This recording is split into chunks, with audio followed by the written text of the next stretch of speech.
Praise load. Joyce T വിയുടെ എല്ലാ പ്രിയ പ്രേക്ഷകർക്കും യേശുക്രിസ്തുവിൻ്റെ നാമത്തിൽ ഞങ്ങളുടെ സ്നേഹവും വന്ദനവും അറിയിക്കുന്നു. പ്രിയപ്പെട്ട ദൈവമക്കളെ, നിങ്ങളൊക്കെ കർത്താവിൽ സന്തോഷമായിരിക്കുന്നല്ലോ. എല്ലാവർക്കും ഈ പുതുവർഷം വളരെ അനുഗ്രഹമാണെന്ന് കർത്താവിൽ ഞാൻ ചിന്തിക്കുന്നു. കർത്താവ് എല്ലാവരെയും സഹായിക്കട്ടെ. ദൈവത്തിൻ്റെ വചനം നമ്മോട് പറയുന്നു, ഭയപ്പെടേണ്ട, ഞാൻ നിന്നോട് കൂടെയുണ്ട്. പ്രമിച്ചു നോക്കേണ്ട, ഞാൻ നിൻ്റെ ദൈവമാണ്. ഞാൻ നിന്നെ സഹായിക്കും, ഞാൻ നിന്നെ ശക്തീകരിക്കും. എൻ്റെ നീതിയുള്ള വലം കൈ കൊണ്ട് ഞാൻ നിന്നെ താങ്ങും. കർത്താവിൻ്റെ ആ വലിയ വാഗ്ദത്തം നമ്മളുടെ ഈ വർഷത്തിൽ എല്ലാ ദിവസങ്ങളും കൂടെ ഇരിക്കുമാറാകട്ടെ. ഇന്ന് നമ്മോടൊപ്പം അനുഗ്രഹിക്കപ്പെട്ടതായ ഒരു കർത്താവിൻ്റെ ദാസനാണ് തൻ്റെ ജീവിതത്തിൻ്റെ അനുഭവം ഷെയർ ചെയ്യേണ്ടതിന് കടന്നു വന്നിരിക്കുന്നത്. ആ പ്രിയ കർത്താവിൻ്റെ ദാസനെ ജോയ്സ് ടി വിയിലേക്ക് ഞങ്ങൾ ഹാർദവുമായി സ്വാഗതം ചെയ്യുന്നു. ആമേൻ, ആമേൻ. Praise Lord. കർത്താവിൻ്റെ ദാസനെ എവിടെ നിന്നാണ് നമ്മോടൊപ്പം ജോയിൻ ചെയ്തിരിക്കുന്നത്? ഞാൻ ഡൽഹിയിലെ ഈസ്റ്റ് ഡൽഹി ദിൽഷാദ് ഗാർഡൻ എന്ന് പറയുന്ന സ്ഥലത്ത് നിന്നാണ് ജോയിൻ ചെയ്തിരിക്കുന്നത്. ഓക്കെ, ദിൽഷാദ് ഗാർഡനാ. എനിക്ക് ഞങ്ങൾ വർഷങ്ങൾക്ക് മുന്നേ ഡൽഹിയിൽ ഉണ്ടായിരുന്നു. ഒരു 10-15 വർഷത്തോളം കർത്താവിൻ്റെ വേലയോടുള്ള ബന്ധത്തിൽ 10 വർഷം ഞങ്ങൾ ഡൽഹിയിലായിരുന്നു. ഒക്കെ അറിയാം, കേട്ടിട്ടുണ്ട് അവിടെ. ഓക്കെ, കർത്താവിൻ്റെ ദാസനെ ഞങ്ങളോടൊപ്പം ആയിരിക്കുന്നതിൽ ഞങ്ങൾക്ക് ഒത്തിരി സന്തോഷമുണ്ട്. കർത്താവിൻ്റെ ദാസൻ്റെ പ്രവർത്തനങ്ങളെയൊക്കെ കർത്താവ് അനുഗ്രഹിക്കട്ടെ. ജീവിതാനുഭവത്തിലേക്ക് കടന്നു പോകുന്നതിന് മുന്നമേ തന്നെ നമുക്ക് ദൈവസന്നിധിയിൽ ഒന്ന് പ്രാർത്ഥിക്കാം. Hallelujah, hallelujah. സ്തോത്രം, സ്തോത്രം, സ്തോത്രം. പരിശുദ്ധ കർത്താവേ, നന്ദി നിറഞ്ഞ ഹൃദയത്തോടെ ഞങ്ങളങ്ങേ സ്തുതിക്കുന്ന, സ്തോത്രം ചെയ്യുന്ന അങ്ങയുടെ സന്നിധാനത്തിലേക്ക് ഞങ്ങൾ അടുത്തു വരുന്ന കർത്താവേ, ഞങ്ങളെ വിളിച്ച് വേർതിരിച്ചവനായ കർത്താവേ, ഞങ്ങളുടെ സാന്നിധ്യം ഞങ്ങളോട് കൂടെ ഇരുന്ന് ഞങ്ങളെ പരിപാലിച്ചു കർത്താവേ. സ്തോത്രം. ഇതുവരെയും കൊണ്ടുവന്ന കൃപയ്ക്കായി സ്തോത്രം കർത്താവേ. ഹല്ലേലൂയ. ഞങ്ങളുടെ ദാസനെ ബലപ്പെടുത്തണമേ കർത്താവ്. ഹല്ലേലൂയ. വിളിച്ച് വേർതിരിച്ച് നടത്തിയ വിധങ്ങളൊക്കെ കേൾക്കുവാൻ ഞങ്ങൾ ആഗ്രഹിക്കുന്നു. കർത്താവിൻ്റെ സാന്നിധ്യം കൂടെ ഇരിക്കണമേ. ഞങ്ങളുടെ നാമം ഈ സാക്ഷ്യത്തിലൂടെ ഉയർത്തപ്പെടുവാൻ സഹായിക്കുമാറാകണം. അനേകർക്കൊരു വിടുതലായി മാറുവാൻ കർത്താവ് സഹായിച്ചാട്ട. ഞങ്ങളെ സമ്പൂർണ്ണമായി ഏൽപ്പിക്കുന്നു യേശു ക്രിസ്തുവിൻ്റെ നാമത്തിൽ തന്നെ. ആമേൻ, ഹല്ലേലൂയ. ആമേൻ, ആമേൻ. ഓക്കെ പാസ്റ്റേ, വീട്ടിൽ ആരൊക്കെയുണ്ടെന്ന് പരിചയപ്പെടുത്തിയാട്ട്. എൻ്റെ പേര് അജീഷ് ചന്ദ്രമിത്രൻ. ഞാനിവിടെ ഡൽഹിയിൽ ശുശ്രൂഷയിലായിരിക്കുന്നു. എൻ്റെ വീട്ടിൽ ഇപ്പോൾ ഞാൻ, എൻ്റെ വൈഫ്, 2 കുഞ്ഞുങ്ങൾ. മൂത്തത് മകളാണ് ബ്ലെസ്സി അജീഷ്, 12ാം ക്ലാസ്സിൽ പഠിക്കുന്നു. ഇളയത് മകനാണ് ഡാനി അജീഷ്, 10ാം ക്ലാസ്സിൽ പഠിക്കുന്നു. വൈഫിൻ്റെ പേര് രാധാമണി. ഇവിടെ ഒരു പ്രൈവറ്റ് ഫേമിൽ ഒരു ജോലി ചെയ്യുന്നുണ്ട്. അതുപോലെ തന്നെ എൻ്റെ കൂടെ എൻ്റെ അമ്മയും അമ്മയുടെ സഹോദരിയും 2 പേരും ഇവിടെ ഡൽഹിയിൽ എൻ്റെ കൂടെ ഉണ്ട്. അമ്മയുടെ പേര് കമലമ്മ എന്നാണ്, മറിയാമ്മ എന്ന് വിളിക്കും. അതുപോലെ അമ്മയുടെ അനുജത്തിയും ഞങ്ങളോടൊപ്പം ഉണ്ട്. അങ്ങനെ ഞങ്ങൾ 6 പേരടങ്ങുന്ന ഒരു ചെറിയ കുടുംബമായി ഞങ്ങളിവിടെ നിന്ന് കർത്താവിൻ്റെ വേല ചെയ്തു പോരുന്നു. അതാണ് നമ്മുടെ കുടുംബത്തെ പറ്റിയുള്ള. എനിക്ക് പിന്നെ ഒരു സഹോദരനുണ്ട്. അദ്ദേഹം അഖിലേഷ് എന്നാണ് അദ്ദേഹത്തിൻ്റെ പേര്. അദ്ദേഹം തമിഴ്നാട്ടിൽ ചെന്നൈയിൽ ലെപ്രസി മിനിസ്ട്രിയുള്ള നമുക്ക് കുഷ്ഠരോഗികളുടെ ഇടയിലുള്ള പ്രവർത്തനവുമായിട്ട് അവിടെ ശുശ്രൂഷ ചെയ്യുന്നു. Okay, okay. അനുഗ്രഹിക്കപ്പെട്ട കുടുംബം, കർത്താവിൻ്റെ വേലയിലായിരിക്കുന്ന കുടുംബം. ഓക്കെ, കർത്താവ് ധാരാളമായി എല്ലാവരെയും അനുഗ്രഹിക്കട്ടെ. കർത്താവിൻ്റെ ദാസനേനെയുള്ള ടൈം ഞാൻ കർത്താവിൻ്റെ ദാസന് നൽകി തരികയാണ്. ഓക്കെ പാസ്റ്റേ, താങ്ക് യു, താങ്ക് യു പാസ്റ്റേ. ടിവിയുടെ എല്ലാ പ്രേക്ഷകർക്കും സംഘാടകർക്കും വേഗം വരുന്നവനായ യേശുക്രിസ്തുവിന്റെ നാമത്തിലെ സ്നേഹവും വന്ദനവും അറിയിക്കുന്നു. പ്രകാരം ഇന്ന് ഈ മാധ്യമത്തിലൂടെ എൻ്റെ അനുഭവങ്ങൾ, ജീവിത സാക്ഷ്യങ്ങൾ പങ്കുവയ്ക്കുവാൻ ഈ വിലയേറിയ അവസരം ഒരുക്കി തന്ന ജോയ്സ് ടിവിയുടെ സംഘാടകർക്കും ആൻറ്റിക്കും എല്ലാവർക്കുമുള്ള പ്രത്യേക നന്ദിയും ക്രിസ്തീയ വന്ദനവും അറിയിക്കുന്നു. എൻ്റെ പേര് ആദ്യമേ പറഞ്ഞതുപോലെ അജീഷ് എന്നാണ് എൻ്റെ പേര്. ഞാൻ ഏകദേശം 26-28 വർഷങ്ങളോളമായി ഇവിടെ നോർത്ത് ഇന്ത്യയിലായിട്ട് ഇവിടെ ഇപ്പോൾ അസംബ്ലീസ് ഓഫ് ഗോഡ് സഭയോടുള്ള ബന്ധത്തിൽ കർത്താവിൻ്റെ വേലയിലായിരിക്കുന്നു. ദൈവം എല്ലാവരെയും ധാരാളമായി സഹായിക്കുമാറാകട്ടെ. ഞാൻ എൻ്റെ സാക്ഷ്യത്തിലേക്ക് കടക്കാം. ഞാൻ 1985 ഞങ്ങളുടെ കുടുംബത്തിൽ നിന്ന് ആദ്യം വിശ്വാസത്തിലേക്ക് കടന്നു വരുന്നത് എൻ്റെ അമ്മയാണ്. ഞങ്ങളുടെ ഒരു യാഥാസ്ഥിതിക ഹിന്ദു കുടുംബമായിരുന്നു. ആ കുടുംബത്തിൽ ഇന്ന് എൻ്റെ അമ്മയാണ് ആദ്യമായി യേശുവിനെ അറിയുന്നത്. ഇപ്പോൾ അമ്മയ്ക്ക് 70 വയസ്സുണ്ട്. ഞാൻ അമ്മയുടെ 70ാമത്തെ ബർത്ത്ഡേ ആയിരുന്നു. ചെറിയ രീതിയിലൊരു പ്രയറൊക്കെ വെച്ച് 70ാമത്തെ ബർത്ത്ഡേയിൽ കർത്താവിന് നന്ദി പറയുവാൻ ഇടയായി തീർന്നു. അങ്ങനെ ഒരു യാഥാസ്ഥിതിക ഹിന്ദു കുടുംബം എന്ന് പറഞ്ഞാൽ എനിക്ക് എൻ്റെ പിതാവിനെ കണ്ടുള്ള ഓർമ്മ എനിക്കില്ല. കാരണം എനിക്ക് ഏകദേശം 9 മാസം പ്രായവും എൻ്റെ ജ്യേഷ്ഠന് രണ്ടേകാൽ വയസ്സ് പ്രായമുള്ളപ്പോൾ പിതാവിൻ്റെ നല്ല നടപ്പ് കാരണം എൻ്റെ അമ്മയ്ക്ക് ഞങ്ങളുടെ പിതാവിൻ്റെ ഭവനം ഉപേക്ഷിച്ച് അമ്മയുടെ ഭവനത്തിലേക്ക് അഭയം പ്രാപിക്കേണ്ടതായിട്ട് വന്നു.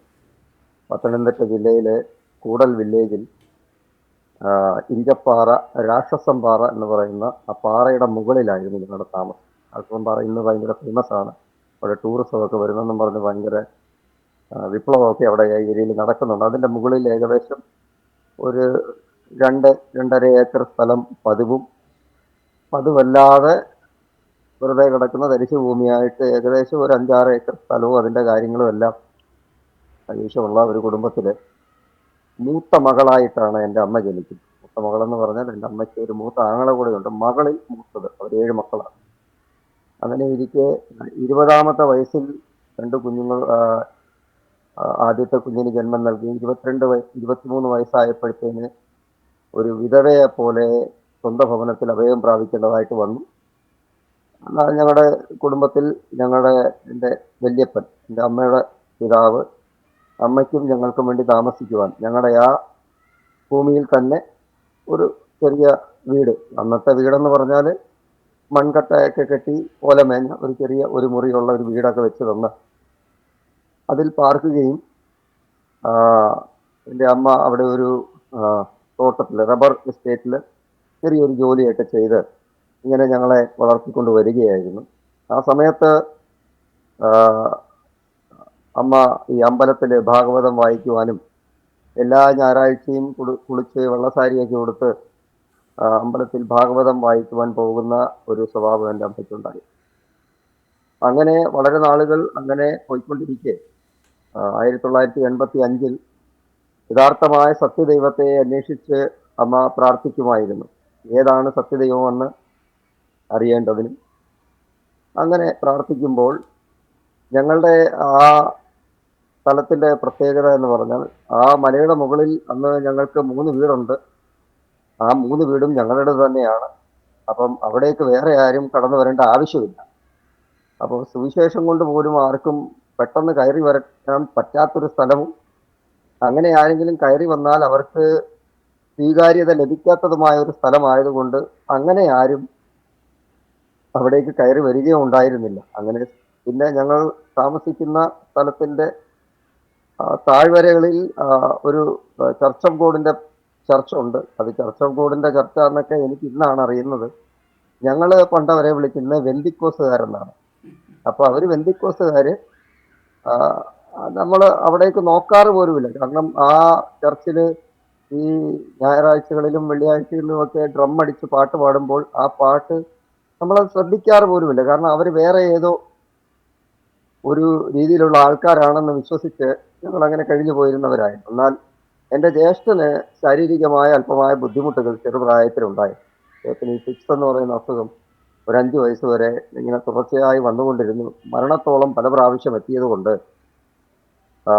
അങ്ങനെ ഒരു രാത്രിയിലാണ് അമ്മ ജ്യേഷ്ഠന് ഫിക്സ് വന്ന് മരണത്തോളം എത്തിയപ്പോൾ ജ്യേഷ്ഠനെ എടുത്ത് കയ്യിൽ പിടിച്ചുകൊണ്ട് പ്രാർത്ഥിച്ച്, ജീവിക്കുന്ന ഒരു ദൈവമുണ്ട് എങ്കിൽ അത് എൻ്റെ മകനെ ഇപ്പം സൗഖ്യമാക്കണം. അത് ഞങ്ങൾ വിശ്വസിക്കുന്ന 30 കോടി ദൈവഗണങ്ങളിൽ ഏതെങ്കിലും ആണെങ്കിൽ, അതോ അല്ല മുസ്ലിങ്ങൾ വിശ്വസിക്കുന്ന അള്ളാഹു ആണെങ്കിലോ, അതല്ല ക്രിസ്ത്യാനികൾ വിശ്വസിക്കുന്ന യേശുക്രിസ്തു ആണെങ്കിലോ, എൻ്റെ മകനെ രക്ഷിക്കാൻ കഴിയുന്ന ദൈവം ഇന്ന് വെളിപ്പെട്ട് വരണമെന്ന് എൻ്റെ അമ്മ ദൈവത്തോട് പ്രാർത്ഥിച്ചു. ആ പ്രാർത്ഥനയിൽ അമ്മ യേശുക്രിസ്തുവിൻ്റെ ദർശനം, ക്രൂശിതനായ യേശുവിൻ്റെ രൂപം മേഘത്തിൽ ഇങ്ങനെ നിൽക്കുന്നത് കണ്ട് അങ്ങനെ യേശുക്രിസ്തുവിൻ്റെ ദർശനം കിട്ടി വിശ്വാസത്തിലേക്ക് വന്നതാണ് എൻ്റെ അമ്മ. ഞാനന്ന് 2ാം ക്ലാസ്സിൽ, 1ാം ക്ലാസ് കഴിഞ്ഞ് 2ാം ക്ലാസ്സിലേക്ക് കടക്കുന്ന സമയമാണ്. അന്ന് എന്നോടൊപ്പം സ്കൂളിൽ പഠിച്ചിരുന്ന സാം ടി ജോർജ് എന്ന് പറയുന്ന ഒരു സഹോദരനുണ്ടായിരുന്നു. ഞങ്ങൾ ഒരുമിച്ച് ഒരു ക്ലാസ്സിലാണ് പഠിച്ചത്. 1ാം ക്ലാസ്സിൽ ഞങ്ങൾ എതിർപക്ഷമായിരുന്നു. കാരണം ആ ക്ലാസ്സിൽ, ആ സ്കൂളിൽ അവൻ മാത്രമേ ഒരുത്തൻ പെന്തിക്കോസുകാരനായിട്ടുള്ളൂ. കാരണം അവനൊരു പാസ്റ്ററുടെ മകനാണ്. അപ്പം അവനെ ഞങ്ങളെല്ലാം ഒറ്റപ്പെടുത്തി നിർത്തും. ഇന്ന് അദ്ദേഹം ദോഹ ചർച്ച് ഓഫ് ഗോഡിലെ പാസ്റ്ററാണ്. നല്ല സുഹൃത്തുക്കളാണ് ഇന്നും. 1ാം ക്ലാസ് മുതൽ 4ാം ക്ലാസ് വരെയും, അത് കഴിഞ്ഞ് 7ഉം 8ഉം ക്ലാസ്സും ഞങ്ങൾ ഒന്നിച്ച് പഠിക്കാൻ കർത്താവ് ഞങ്ങളെ സഹായിച്ചു. അതിൻ്റെ സാഹചര്യമൊക്കെ ഞാൻ പുറകാലെ പറഞ്ഞു തരാം. അങ്ങനെ ഞങ്ങൾ ബാല്യകാലങ്ങൾ അങ്ങനെ കഴിഞ്ഞുപോയി. അങ്ങനെ 1985 അമ്മ യേശുക്രിസ്തുവിനെ രക്ഷിതാവായി സ്വീകരിച്ചു. അമ്മയുടെ സ്നാനം ആ, അവിടെ അടുത്തൊരു അസംബ്ലീസ് ഓഫ് ഗോഡിന്റെ ചർച്ച്, എലിക്കോട് ചർച്ച് ഓഫ് ഗോഡിലേക്ക് ഞങ്ങൾ അസംബ്ലീസ് ഓഫ് ഗോഡ് ചർച്ചിലേക്ക് കടന്നുപോയി. അവിടുത്തെ ആരാധനയിൽ പങ്കെടുത്തു. അമ്മ അവിടെ ഉണ്ടായിരുന്ന പാസ്റ്റർ ടി ഡി ജോർജ് കുട്ടി അവർക്ക് അമ്മയെ സ്നാനപ്പെടുത്തുവാനുള്ള തീരുമാനമെടുത്തു. അമ്മ സ്നാനപ്പെടണമെന്ന് പറഞ്ഞതുകൊണ്ട് ചെറിയ വിപ്ലവങ്ങളൊക്കെ അമ്മയുടെ സ്നാനവുമായി ബന്ധപ്പെട്ടുണ്ടായതുകൊണ്ട് അമ്മയെ ദൂരെ ഒരു സ്ഥലത്ത് കൊണ്ടുപോയി സ്നാനപ്പെടുത്തേണ്ടതായിട്ട് വന്നു. പക്ഷെ സ്നാനപ്പെട്ട് തിരിച്ച് വീട്ടിലേക്ക് വന്നപ്പോൾ അത് വീട്ടിൽ വലിയ വിഷയമായി. കാരണം ഞങ്ങളുടെ വീട് കുടുംബ വീടെന്ന് പറയുന്നത് ഒരു ചെറിയ ക്ഷേത്രമായിരുന്നു. അവിടെ കുരിയാലയും അവിടെ ചെറിയ വിളക്ക് കത്തീരും അവിടെ പൂജാമുറി, ഒരു മുറി എന്ന് പറഞ്ഞാൽ ഒരു 15 അടി നീളവും ഒരു 8 അടി വീതിയുമുള്ള ഒരു പൂജാമുറി തന്നെ സെറ്റ് ചെയ്തിട്ട് എൻ്റെ ഗ്രാൻഡ് ഫാദർ, അമ്മയുടെ അപ്പൻ രാക്ഷസമ്പാറ ചെല്ലപ്പസ്വാമി എന്ന പേരിൽ അവിടെ സ്വാമിയായൊക്കെ ഇരിക്കുന്ന കാലത്താണ് സ്വാമിയുടെ മകൾ ഇങ്ങനെ മറ്റ് വിശ്വാസത്തിലേക്ക് പോയത്. അത് ആ ദേശത്തെ വളരെ വിപ്ലവത്തിന് കാരണമായിരുന്നു. തദനന്തരം ഞങ്ങൾ വീട്ടിൽ നിന്ന് മാറി താമസിക്കേണ്ട അവസരങ്ങൾ ഉണ്ടായി. അപ്പോൾ ഈ ഞങ്ങളെ 2 കുഞ്ഞുങ്ങളെയും പിടിച്ച് ഞങ്ങൾക്കന്ന് ഉണ്ടായിരുന്ന തുണിയൊക്കെ ഒരു ലുങ്കിക്കകത്തിട്ട് കെട്ടി 2 മാറാപ്പ് തോളിലേറ്റി ഞങ്ങളുടെ 2 കുഞ്ഞുങ്ങളെയും കൈക്ക് പിടിച്ചുകൊണ്ട് ആ അമ്മ ആ മലയിൽ നിന്ന് ഇറങ്ങിയതാണ്. അന്ന് ആ മലയുടെ മുകളിൽ നിന്ന് ഞങ്ങൾ ഇറങ്ങുമ്പോൾ ഒരു കർത്താവ് ഞങ്ങളുടെ കൈക്ക് പിടിച്ചിരുന്നു, ഞങ്ങൾ അറിഞ്ഞില്ല. ആ കർത്താവ് ഇന്ന് വരെയും ഞങ്ങളുടെ കൈ വിട്ടിട്ടില്ല. അതിനാൽ ഞാൻ ദൈവത്തെ സ്തുതിക്കുകയാണ്. സ്തോത്രം. ആ യേശുവിനെയാണ് ഞാൻ ഇന്ന് പ്രസംഗിക്കുന്നത്. ആ യേശുവിനെയാണ് ഞങ്ങൾ ഇന്ന് ആരാധിക്കുന്നത്. അങ്ങനെ ഞങ്ങൾ അവിടെ നിന്ന് ഇറങ്ങി അവിടുത്തെ സഭയിലേക്ക് കടന്നു ചെന്നു. ഞങ്ങൾക്ക് ആകെപ്പാടെ പോകാനും ആശ്രയിപ്പാനും ഉള്ളത് ആ ചർച്ചാണ്. ആ ചർച്ചിൽ ചെന്നപ്പോൾ അമ്മയ്ക്ക് മുന്നമേ ദൈവം ദർശനം കൊടുത്തിരുന്നു ഏത് വീട്ടിലാണ് പാർക്കേണ്ടതെന്ന്. അതേ ദർശനം ആ സഭയിലന്ന് ഉപവാസ പ്രാർത്ഥന നടന്നപ്പോൾ അവിടെയുള്ള ഒരു സഹോദരിക്ക് ദൈവം ഞങ്ങളെ അവരുടെ വീട്ടിൽ കൊണ്ടുവന്ന് താമസിപ്പിക്കണമെന്നുള്ള ദർശനം കൊടുത്തിരുന്നു. അങ്ങനെ ഞങ്ങൾ 4ാം ക്ലാസ് വരെ ഞാൻ പഠിക്കുന്നത് വരെ ഈ എലിക്കോട് എന്ന് പറയുന്ന സ്ഥലത്ത് ഞങ്ങൾ പോത്തുപാറയ്ക്ക് അടുത്ത് അവിടെ പോത്തുപാറയിൽ താമസിക്കുവാനിടയായി. സെയിം സ്കൂളിൽ തന്നെ, ആ സ്കൂളിൽ നിന്ന് 2 കിലോമീറ്റർ മാത്രമേ ദൂരമുണ്ടായിരുന്നു. അങ്ങനെ അവിടെ പാർത്ത് ചില നാളുകൾ അവിടെ പാർത്ത് കഴിഞ്ഞപ്പോൾ പിന്നീട് ഇനി എന്ത് എന്നുള്ള ചിന്തകൾ വന്നപ്പോൾ ദൈവം എറണാകുളത്തുള്ള ഒരു ഫാമിലിയെ ദൈവം ഇവിടേക്ക് അയച്ചു. അവർക്ക് കൊല്ലം ജില്ലയിലെ പത്തനാപുരം താലൂക്കിൽ പട്ടാഴി എന്ന് പറയുന്ന സ്ഥലത്ത് കുറച്ച് വസ്തുവും കുറച്ച് ഒരു വീടും 2 സ്ഥലത്തായിട്ട് ഒരു 4 ഏക്കർ വസ്തു, റബ്ബർ അതിനകത്ത്, പിന്നെ അവർ താമസിക്കുന്നിടത്ത് ഒരു 35 സെന്റ് സ്ഥലവും ഒരു 7 മുറിയുള്ള എൽ ഷേപ്പിൽ വലിയൊരു വീടും അവിടെ ഉണ്ട്. അതൊക്കെ നോക്കാനും ഈ ഒരു സ്ഥലത്തെ റബ്ബർ വെട്ടാനും റബ്ബർ ടാപ്പിങ്ങിനുമായിട്ട് ഞങ്ങളെ അവിടെ കൊണ്ടുവന്ന് താമസിപ്പിക്കുവാനിടയായി. അങ്ങനെ ഞങ്ങൾ 1987-88 ഞങ്ങൾ പട്ടാഴിയിൽ 87 പട്ടാഴിയിൽ എത്തിപ്പെട്ടു. 5ാം ക്ലാസ് മുതലുള്ള വിദ്യാഭ്യാസം പട്ടാഴി ഗവൺമെൻറ് ഹൈസ്കൂളിലാണ് ഞങ്ങൾ ആരംഭിച്ചത്. ഈ സമയത്ത് ഞങ്ങളുടെ ജീവിതം വളരെയധികം പ്രതിസന്ധികളിലൂടെയാണ് കടന്നു പോയിക്കൊണ്ടത്. പ്രതിസന്ധികളെന്ന് പറഞ്ഞാൽ മെയിൻ ഇഷ്യൂ എന്ന് പറയുന്നത് വിശപ്പാണ്. വിശപ്പെന്ന് പറഞ്ഞാൽ പല ദിവസങ്ങളിലും ആഹാരത്തിന് ഞങ്ങൾക്ക് വളരെ ബുദ്ധിമുട്ടുണ്ടായി. അമ്മ ജോലി ചെയ്യുന്നതിൻ്റെ ഒരു എഗ്രിമെന്റിലായിരുന്നു. അവിടെ ഞങ്ങൾക്ക് മാസം ഒരു എമൗണ്ട് ആണ് തരുന്നത്. എന്നിട്ട് പറഞ്ഞിരുന്നത് ഇത് കഴിഞ്ഞിട്ട് 2 വർഷം കഴിയുമ്പോൾ നിങ്ങൾക്കൊരു 10 സെന്റ് സ്ഥലവും അതിനകത്തൊരു കൊച്ചു വീടും തരാം. അതാണ് എഗ്രിമെന്റ്. അപ്പം നിത്യച്ചെലവിനുള്ളത് മാസം ഒരു ചെറിയ എമൗണ്ട് തരും. പക്ഷെ അതുകൊണ്ട് നമുക്ക് ചർച്ചിൽ സ്വത്രാഴ്ച എഴുതണം, പള്ളിയിൽ കൊടുക്കണം, കുഞ്ഞുങ്ങൾ 2 പേര് പഠിക്കുന്നവരുണ്ട്, അവരുടെ വിദ്യാഭ്യാസ കാര്യങ്ങൾ, മറ്റ് കാര്യങ്ങളും എല്ലാം കൂടെ ഈ ചെറിയ എമൗണ്ട് കൊണ്ട് നടക്കാതെ വന്നുകൊണ്ട് നമുക്ക് ചുരുക്കാൻ പറ്റുന്നത് ആഹാരത്തിലും വസ്ത്രത്തിലും മാത്രമാണ്. അങ്ങനെ ആഹാരത്തിലും വസ്ത്രത്തിലും ചുരുക്കിയത് കൊണ്ട് പല ദിവസങ്ങളും നന്നായി വിശക്കുമായിരുന്നു. ആ വിശപ്പ് ഞാൻ ഇപ്പോഴും എൻ്റെ വീട്ടിൽ വരുന്നവരോടൊക്കെ, ഞാനായാലും എൻ്റെ അമ്മയായാലും ആര് വന്നാലും ചോറായാലും കാപ്പിയായാലും ചായയായാലും അവർ ചോദിക്കാതെ തന്നെ സമയമനുസരിച്ചത് കൊടുക്കുന്ന ഒരു സ്വഭാവം ഞങ്ങൾക്ക് ലഭിച്ചത് ഈ വിശപ്പ് കൊണ്ടാണ്. അപ്പൊ അങ്ങനെ വിശപ്പിന്റെ കാഠിന്യം കൊണ്ട് പല ദിവസങ്ങളിലും പലവിധമായ പ്രശ്നങ്ങളിലൂടെയൊക്കെ കടന്നു പോയിട്ടുണ്ട്. അങ്ങനെ ബാല്യകാലം അങ്ങനെ കഴിഞ്ഞപ്പോൾ ഞങ്ങളുടെ വീടിനോട് ഈ ഞങ്ങൾ താമസിക്കുന്ന സ്ഥലവും ഞങ്ങളുടെ സ്കൂളും പട്ടാഴി ക്ഷേത്രവും ഇതെല്ലാം കൂടെ ഒരു 50 മീറ്ററിനകത്താണ്.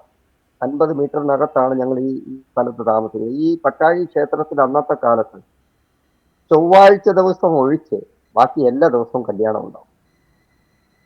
അപ്പം ഏകദേശം ഒരു 7ാം ക്ലാസ് 8ാം ക്ലാസ് ഒക്കെ ആയപ്പോൾ നമുക്ക് മനസ്സിലായി ഉച്ച സമയത്ത് അമ്പലത്തിൽ ചെന്ന കല്യാണം ഉണ്ടാവും.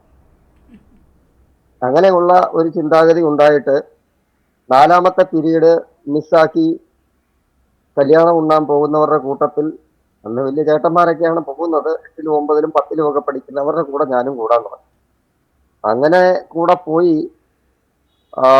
പിന്നീട് അത് ഒരു വല്ലാത്ത അവസ്ഥയിലേക്ക് എത്തി. കാരണം പിന്നീട് എൻ്റെ മനസ്സിലുണ്ടായിരുന്ന ചിന്ത, ഈ ബന്ധിക്കോസുകാരുടെ കൂടെ പള്ളിയിൽ പോയി സൺഡേ സ്കൂൾ പഠിച്ചിട്ടും ഈ പള്ളിയിൽ പോയിരുന്ന് കയ്യടിയും പ്രാർത്ഥനയൊക്കെ നടത്തിയിട്ട് ഇവരാരും ഒരു നേരത്തെ ആഹാരം വാങ്ങിച്ചു തരികയോ വിശപ്പുണ്ടോ അല്ലെങ്കിൽ വല്ലതും കഴിച്ചോ എന്ന് ഇവരാരും തിരക്കാറില്ല.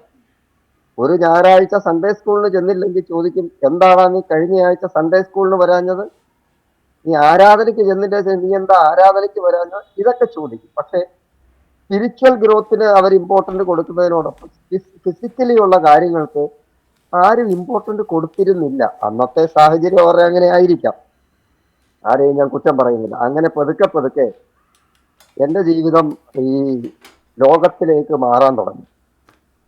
പിന്നീട് 2 വർഷം അവിടെ താമസിച്ച് കഴിഞ്ഞപ്പോൾ ഞങ്ങളോട് അവർ കമ്മിറ്റ് ചെയ്ത കാര്യങ്ങൾ നടത്തി തരണമല്ലോ എന്നുള്ള ഒരു ബാധ്യത അവർക്ക് വന്നപ്പോൾ ചില കാരണങ്ങളാൽ ഞങ്ങളെ അവർ ഒരു മാർച്ച് മാസം 30-ാം തീയതി, അത് മറക്കാൻ സാധ്യതയില്ലാത്ത ഡേറ്റ് ആണ്. കാരണം മറക്കാൻ സാധ്യതയില്ലെന്ന് പറഞ്ഞാൽ 1990 മാർച്ച് ആ സമയത്ത് അവർ ഞങ്ങളോട് പറഞ്ഞു, ഈ വീട്ടിൽ നിന്ന് ഇന്നിറങ്ങണമെന്ന് പറഞ്ഞു. അന്ന് ഞങ്ങളൊക്കെ ചെറുപ്രായമാണ്, ഞങ്ങൾക്കറിയില്ല എങ്ങോട്ട് പോകണമെന്നറിയില്ല, എന്ത് ചെയ്യുമെന്നറിയില്ല. അമ്മ അന്ന് ഞങ്ങൾ അവിടെ അടുത്തൊരു IPC ചർച്ചിലാണ് പോകുന്നത്. ആ IPC ചർച്ചിൽ ചെന്നിട്ട് അവിടുത്തെ ദൈവദാസനോട് പറഞ്ഞ് 3 ദിവസം ഇവിടെ നിന്ന് ഉപവസിച്ച് പ്രാർത്ഥിക്കാനുള്ള ഒരു സാഹചര്യം ഒരുക്കി തരണം. അങ്ങനെ 3 ദിവസം അവിടെ നിന്ന് ഉപവസിച്ച് പ്രാർത്ഥിക്കാൻ അവിടെ ഉണ്ടായിരുന്ന പാസ്റ്റർ ഫ്രാൻസിസ് സേവ്യർ അവർ സമയം ഒരുക്കി തന്നു. അവിടെ ഇരുന്ന് ഉപവസിച്ച് പ്രാർത്ഥിച്ചു. അവർക്കും ചെറിയ ഭയമൊക്കെ കാണും. ഒരു വിധവയും 2 കുഞ്ഞുങ്ങളും എങ്ങാനും തലയിലായി പോകുമെന്നുള്ള ഭയം എല്ലാവർക്കും ഉണ്ടായിരുന്നിരിക്കാം. ഞാനത് വിശദീകരിക്കുന്നില്ല. എന്നാൽ അവിടെ ഇരുന്ന് ഉപവസിച്ച് പ്രാർത്ഥിച്ചനന്തരം ദൈവം അമ്മയ്ക്ക് ഒരു സ്ഥലപ്പേര് കാണിച്ചു കൊടുത്തു. ഞങ്ങള് ഈ അധികം സ്ഥലം വിട്ട് കോന്നി, പത്തനാപുരം ഈ 2 സ്ഥലങ്ങളല്ലാതെ ഇത് വിട്ട് അധികം ദൂരമൊന്നും പോയിട്ടില്ലാത്തത് കൊണ്ട് ഈ സ്ഥലങ്ങൾ, അടുത്ത സ്ഥലമൊന്നും നമുക്ക് വലിയ പരിചയമില്ല. അമ്മയ്ക്ക് ദൈവം കാണിച്ചു കൊടുത്ത സ്ഥലം ചണ്ണപ്പേട്ട എന്ന, ഞങ്ങൾ ആ സ്ഥലമൊന്നും കേട്ടിട്ട് പോലുമില്ല. കൊട്ടാരക്കര ബസ് സ്റ്റാൻഡിൽ ചെന്ന് നിന്നപ്പോൾ ഒരു പ്രാവശ്യം അങ്ങനെ ഒരു ബോർഡ് വായിച്ചതായിട്ടൊരു ഓർമ്മ എൻ്റെ മനസ്സിൽ കിടക്കും. അങ്ങനെ ആ ചർച്ചിലെ 2 വിശ്വാസികളും പാസ്റ്ററും ഞങ്ങളും എല്ലാം കൂടെ ഞങ്ങളുടെ അത്യാവശ്യ സാധനങ്ങളൊക്കെ ഒരു ജീപ്പിനകത്ത് കയറ്റി. ഒരു ജീപ്പിനകത്ത് കയറാനുള്ളത് ഈ ആളെല്ലാം കയറിയിട്ട് 5-6 പേര് കയറിയിട്ട് ബാക്കി ആ ജീപ്പിനകത്ത് കയറാനുള്ള സാധനങ്ങളെ എന്ന് നമുക്കുള്ളൂ. അതൊക്കെ കയറ്റി ഈ ചണ്ണപ്പേട്ടയെ ലക്ഷ്യമാക്കി ഞങ്ങൾ പോയി. അങ്ങനെ ചണ്ണപ്പേട്ട അസംബ്ലീസ് ഓഫ് ഗോഡ് ചർച്ചിൽ ചെന്നിട്ട് അമ്മയോട് ചോദിച്ച്, സഹോദരിയെ ദർശനം കാണിച്ച സഭ ഇതാണോ എന്ന് ചോദിച്ചു. നേരം പറഞ്ഞു, ഇതല്ല. ദർശനം കാണിച്ചത് തിരക്കി പോവുകയാണ്, എവിടേക്കാ പോകേണ്ടതെന്നൊന്നും അറിയത്തില്ല. അങ്ങനെ പോയി. അപ്പോൾ പറഞ്ഞു, ഇവിടെ അടുത്ത് ആ ചർച്ചിലെ പാസ്റ്ററാണ് പറഞ്ഞത്, ഇവിടെ അടുത്ത് വേറെ ഒരു അസംബ്ലീസ് ഓഫ് ഗോഡിന്റെ സഭയും കൂടെ ഉണ്ട്, അത് മണ്ണൂർ എന്ന് പറയുന്ന സ്ഥലത്താണ്. അങ്ങനെ ഞങ്ങളെ മണ്ണൂർ അസംബ്ലീസ് ഓഫ് ഗോഡിനെ ലക്ഷ്യമാക്കി നീങ്ങി. അവിടെ ചെന്ന് കഴിഞ്ഞപ്പോൾ അവിടെ ആരുമില്ല. ആ ചർച്ച് അവിടെ അന്നൊരു സ്നാനം നടക്കുക. ആ സ്നാനം നടക്കുന്ന സ്ഥലത്ത് ഞങ്ങൾ പോയി. അവിടെ നിന്ന് സ്നാനം നടന്നത് ഒരു വിധവയായ സഹോദരി, ഒരു ഏകമകൻ, അവരുടെയാണ് സ്നാനം നടന്നത്. അമ്മയ്ക്ക് ദൈവം ദർശനം കൊടുത്തതനുസരിച്ച് അവിടെ ചെന്നപ്പോൾ അവിടെ ഞങ്ങൾ വിശ്വാസത്തിൽ വന്ന സമയത്ത് എലിക്കോട് സഭയിലിരുന്ന പാസ്റ്റർ TD ജോർജൂട്ടി അവറുകളാണ് ആ ചർച്ചിലെ അന്നത്തെ പാസ്റ്റർ. അവിടെ ചെന്ന് ഞങ്ങളെ കണ്ടു കഴിഞ്ഞപ്പോൾ അദ്ദേഹത്തിന് അത്ഭുതം, നിങ്ങൾ എങ്ങനെ ഇവിടെ വന്നു? ഞാൻ പറഞ്ഞു, ഇന്ന പോലെയാണ്, ദൈവം ഒരു ദർശനം കാണിച്ചു. ഇവിടെ ഒരു സഹോദരി ഈ സ്ഥലം ഇതെല്ലാം ദൈവം ദർശനം കാണിച്ചു, അതനുസരിച്ച് വന്നതാണ്. ഒരു മകനുള്ള ഒരു വിധവയുടെ വീട്ടിലാണ് എനിക്ക് താമസം ഒരുക്കിയിരിക്കുന്നതെന്ന് പറഞ്ഞ് അങ്ങനെ ആ ദേശത്തേക്ക് ഞങ്ങൾ പോയി. അവിടെ ചെന്ന് ആ നിൽക്കുന്ന ജനക്കൂട്ടത്തിന്റെ ഇടയിൽ ആ ദൈവദാസൻ അമ്മയോട് ചോദിച്ചു, ഇതിലാരാണ് ദൈവം ദർശനം കാണിച്ച ആ സഹോദരി എന്ന് പറഞ്ഞപ്പോൾ ആ വിധവയായ സഹോദരിയെയും മകനെയും അമ്മ ചൂണ്ടിക്കാണിച്ചു. ആ സഹോദരിയുടെയും മകന്റെയും സ്നാനമായിരുന്നു അന്ന് അവിടെ നടന്നത്. അങ്ങനെ ഞങ്ങള് 2 വർഷത്തോളം ഈ മണ്ണൂർ അസംബ്ലീസ് ഓഫ് ഗോഡിനോടുള്ള ബന്ധത്തിൽ അവിടെ ആരാധിക്കുകയും ആ സമയത്ത് എണ്ണപ്പെട്ട മാർത്തോമ ഹൈസ്കൂളിൽ ഞങ്ങൾ രണ്ടുപേരും തുടർ പഠനവും ആരംഭിച്ചു.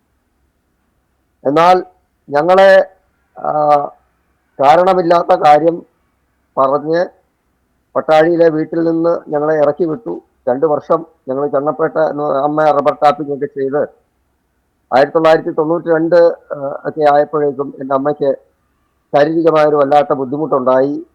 ഒരു 18 ദിവസം ഒരേ കിടക്കയിൽ കിടന്നു. ചർച്ചിലാണ് കിടന്നത്.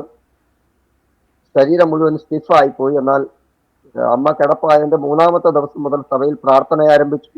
ഒരു ഉപവാസത്തോടെ ഇരുന്ന് പ്രാർത്ഥിച്ചു. 18-ാമത്തെ ദിവസം ആരാധിക്കുന്നവരുടെ കൂട്ടത്തിൽ അനക്കമില്ലാതെ തൊണ്ടയ്ക്ക് മാത്രം ഒരു അനക്കവുമായി കിടന്ന എൻ്റെ അമ്മ ഓടി എഴുന്നേറ്റ് വന്ന് അവരുടെ കൂടെ ഇരുന്ന് ആരാധിച്ചു. കൃപയാൽ അമ്മയ്ക്ക് ഇന്നും ഈ 70 വയസ്സ് വരെ ദൈവം ആയുസ് കൊടുത്ത് നിർത്തിയിരിക്കുന്നു. അങ്ങനെ ഞങ്ങൾ അവിടെ പാർക്കുമ്പോൾ ഈ ചണ്ണപ്പേട്ടയിൽ ഞങ്ങൾക്ക് അത്യാവശ്യം വിദ്യാഭ്യാസമൊക്കെ ചെയ്ത് അവിടെയുള്ള ഒരു കുടുംബം ഇതുപോലെ ഞങ്ങളുടെ അവസ്ഥയൊക്കെ കണ്ടിട്ട് ഞങ്ങൾ താമസിച്ച വീട്ടില് അവരുടെ ഒരു കടയിലാണ് താമസം. നിരയും പലകയൊക്കെ ഇട്ട് ഒരു കട, അവരുടെ ഒരു വീട്, അതിനോട് ചേർന്നൊരു കട. ആ കടയുടെ ഒരു മുറിയിലാണ് ഞങ്ങൾ താമസം. ആ കടയിൽ താമസിച്ചുകൊണ്ടിരുന്നപ്പോൾ അവിടുത്തെ ജോൺസൺ എന്നാണ് അവിടുത്തെ സാറിന്റെ പേര്. ജോൺസൺ സാറിന്റെ മൂത്ത മകൾ, അമ്മാമ്മയുടെ പേര് പ്രസന്ന എന്നാണ്. അവർ 4 പെൺകുട്ടികളാണ്, പെൺമക്കളാണ് ആ സാറിനുണ്ട്. അപ്പോൾ ഈ പ്രസന്ന മാമ തമ്പിച്ചാൻ കുടുംബം അവര് വിശ്വാസത്തിലേക്ക് വരുവാൻ ഇടയായിത്തീരുന്നു. അമ്മ അവിടെ പോവുകയും വിശേഷമൊക്കെ അറിയിക്കുകയും ചെയ്ത് ആ ഒരു കുടുംബം രക്ഷയിലേക്ക് കടന്നു വരുവാൻ ഇടയായിത്തീരും. ആ ഒരു കുടുംബം മുഖാന്തരം അവിടെ പുത്താർ എന്ന് പറയുന്ന സ്ഥലത്ത് ഒരു IPCയുടെ സഭ സ്ഥാപിതമായിട്ടുണ്ട്. ആ ഒരു കുടുംബത്തെ രക്ഷയിലേക്ക് നയിക്കാൻ എൻ്റെ അമ്മയാണ് ദൈവം ഉപയോഗിച്ചത്. അതിനായി ഞാൻ ദൈവത്തെ സ്തുതിക്കുന്നു. അങ്ങനെ ഞങ്ങൾ അവിടെ പാർത്തു വരികയും ആ കുടുംബം ഞങ്ങൾക്ക് അവിടെ അവര് അല്പം വസ്തുവും ഒരു കൊച്ചു വീടൊക്കെ വാങ്ങിക്കാമെന്നുള്ള ഒരു പരിപാടി ഇട്ട് ഇങ്ങനെ വന്നപ്പോഴത്തേന് എറണാകുളത്തുള്ള ഈ കുടുംബത്തിൽ അവർ 3 മക്കളാണ്. അവർക്ക് ഇന്നും അവരെല്ലാവരും ജീവനോടെ ഉണ്ട്. അങ്കിളും ആൻറ്റിയൊക്കെ നല്ല പ്രായമാണ്. ഇതൊക്കെ വിളിക്കും വല്ലപ്പോഴും ഒക്കെ. അപ്പൊ അവര് ഇളയ മകൾക്ക് കാലിന് വല്ലാത്തൊരു തളർച്ച ബാധിക്കുകയും അവര് ആ സമയത്ത് അവിടെ ലഭ്യമായ ദൈവദാസന്മാരെയൊക്കെ വിളിച്ച് അവര് നല്ല വിശ്വാസികളാണ്. അവര് ആ സമയത്ത് അവിടെ ലഭ്യമായ ദൈവദാസന്മാരെ, പാസ്റ്റർമാരെ, പ്രവാചകന്മാരെയൊക്കെ വീട്ടിൽ വിളിച്ച് പ്രാർത്ഥിപ്പിക്കുകയൊക്കെ ചെയ്തു. പ്രാർത്ഥിപ്പിച്ചപ്പോഴെല്ലാം അവർക്ക് മറുപടിയായി ദൈവം കൊടുത്തത് ഒരു വിധവയും 2 കുഞ്ഞുങ്ങളെയും ഇതുപോലെ വീട്ടിൽ നിന്ന് ഇറക്കി വിട്ടിട്ടുണ്ട്. അവരെ തിരിച്ചു വിളിച്ചുകൊണ്ട് വന്ന് അവർക്ക് ചെയ്യാമെന്ന് പറഞ്ഞു ചെയ്താൽ മോള് സുഖമാണ്. അപ്പൊ ഞങ്ങൾ എവിടെയാണെന്ന് ഈ കുടുംബത്തിലുള്ളവർക്കും അറിയത്തില്ല. അവരെ ഞങ്ങളുമായിട്ട് ഒരു ബന്ധവുമില്ല. ഞങ്ങള് വളരെ ദൂരെ, ഞങ്ങളുടെ കുടുംബക്കാരും കാണാതെ, ഞങ്ങളുടെ ബന്ധുമിത്രാദികളാരും വന്ന് ഞങ്ങളെ കണ്ടുപിടിക്കാതെ ദൈവം ഞങ്ങളെ ഇങ്ങനെ ഓടിച്ചു കൊണ്ടു നടന്നു. എൻ്റെ ഗ്രാൻഡ് മദർ ഞങ്ങൾ എവിടെ പോയാലും തിരക്കി വന്ന് കണ്ടുപിടിക്കുമായിരുന്നു.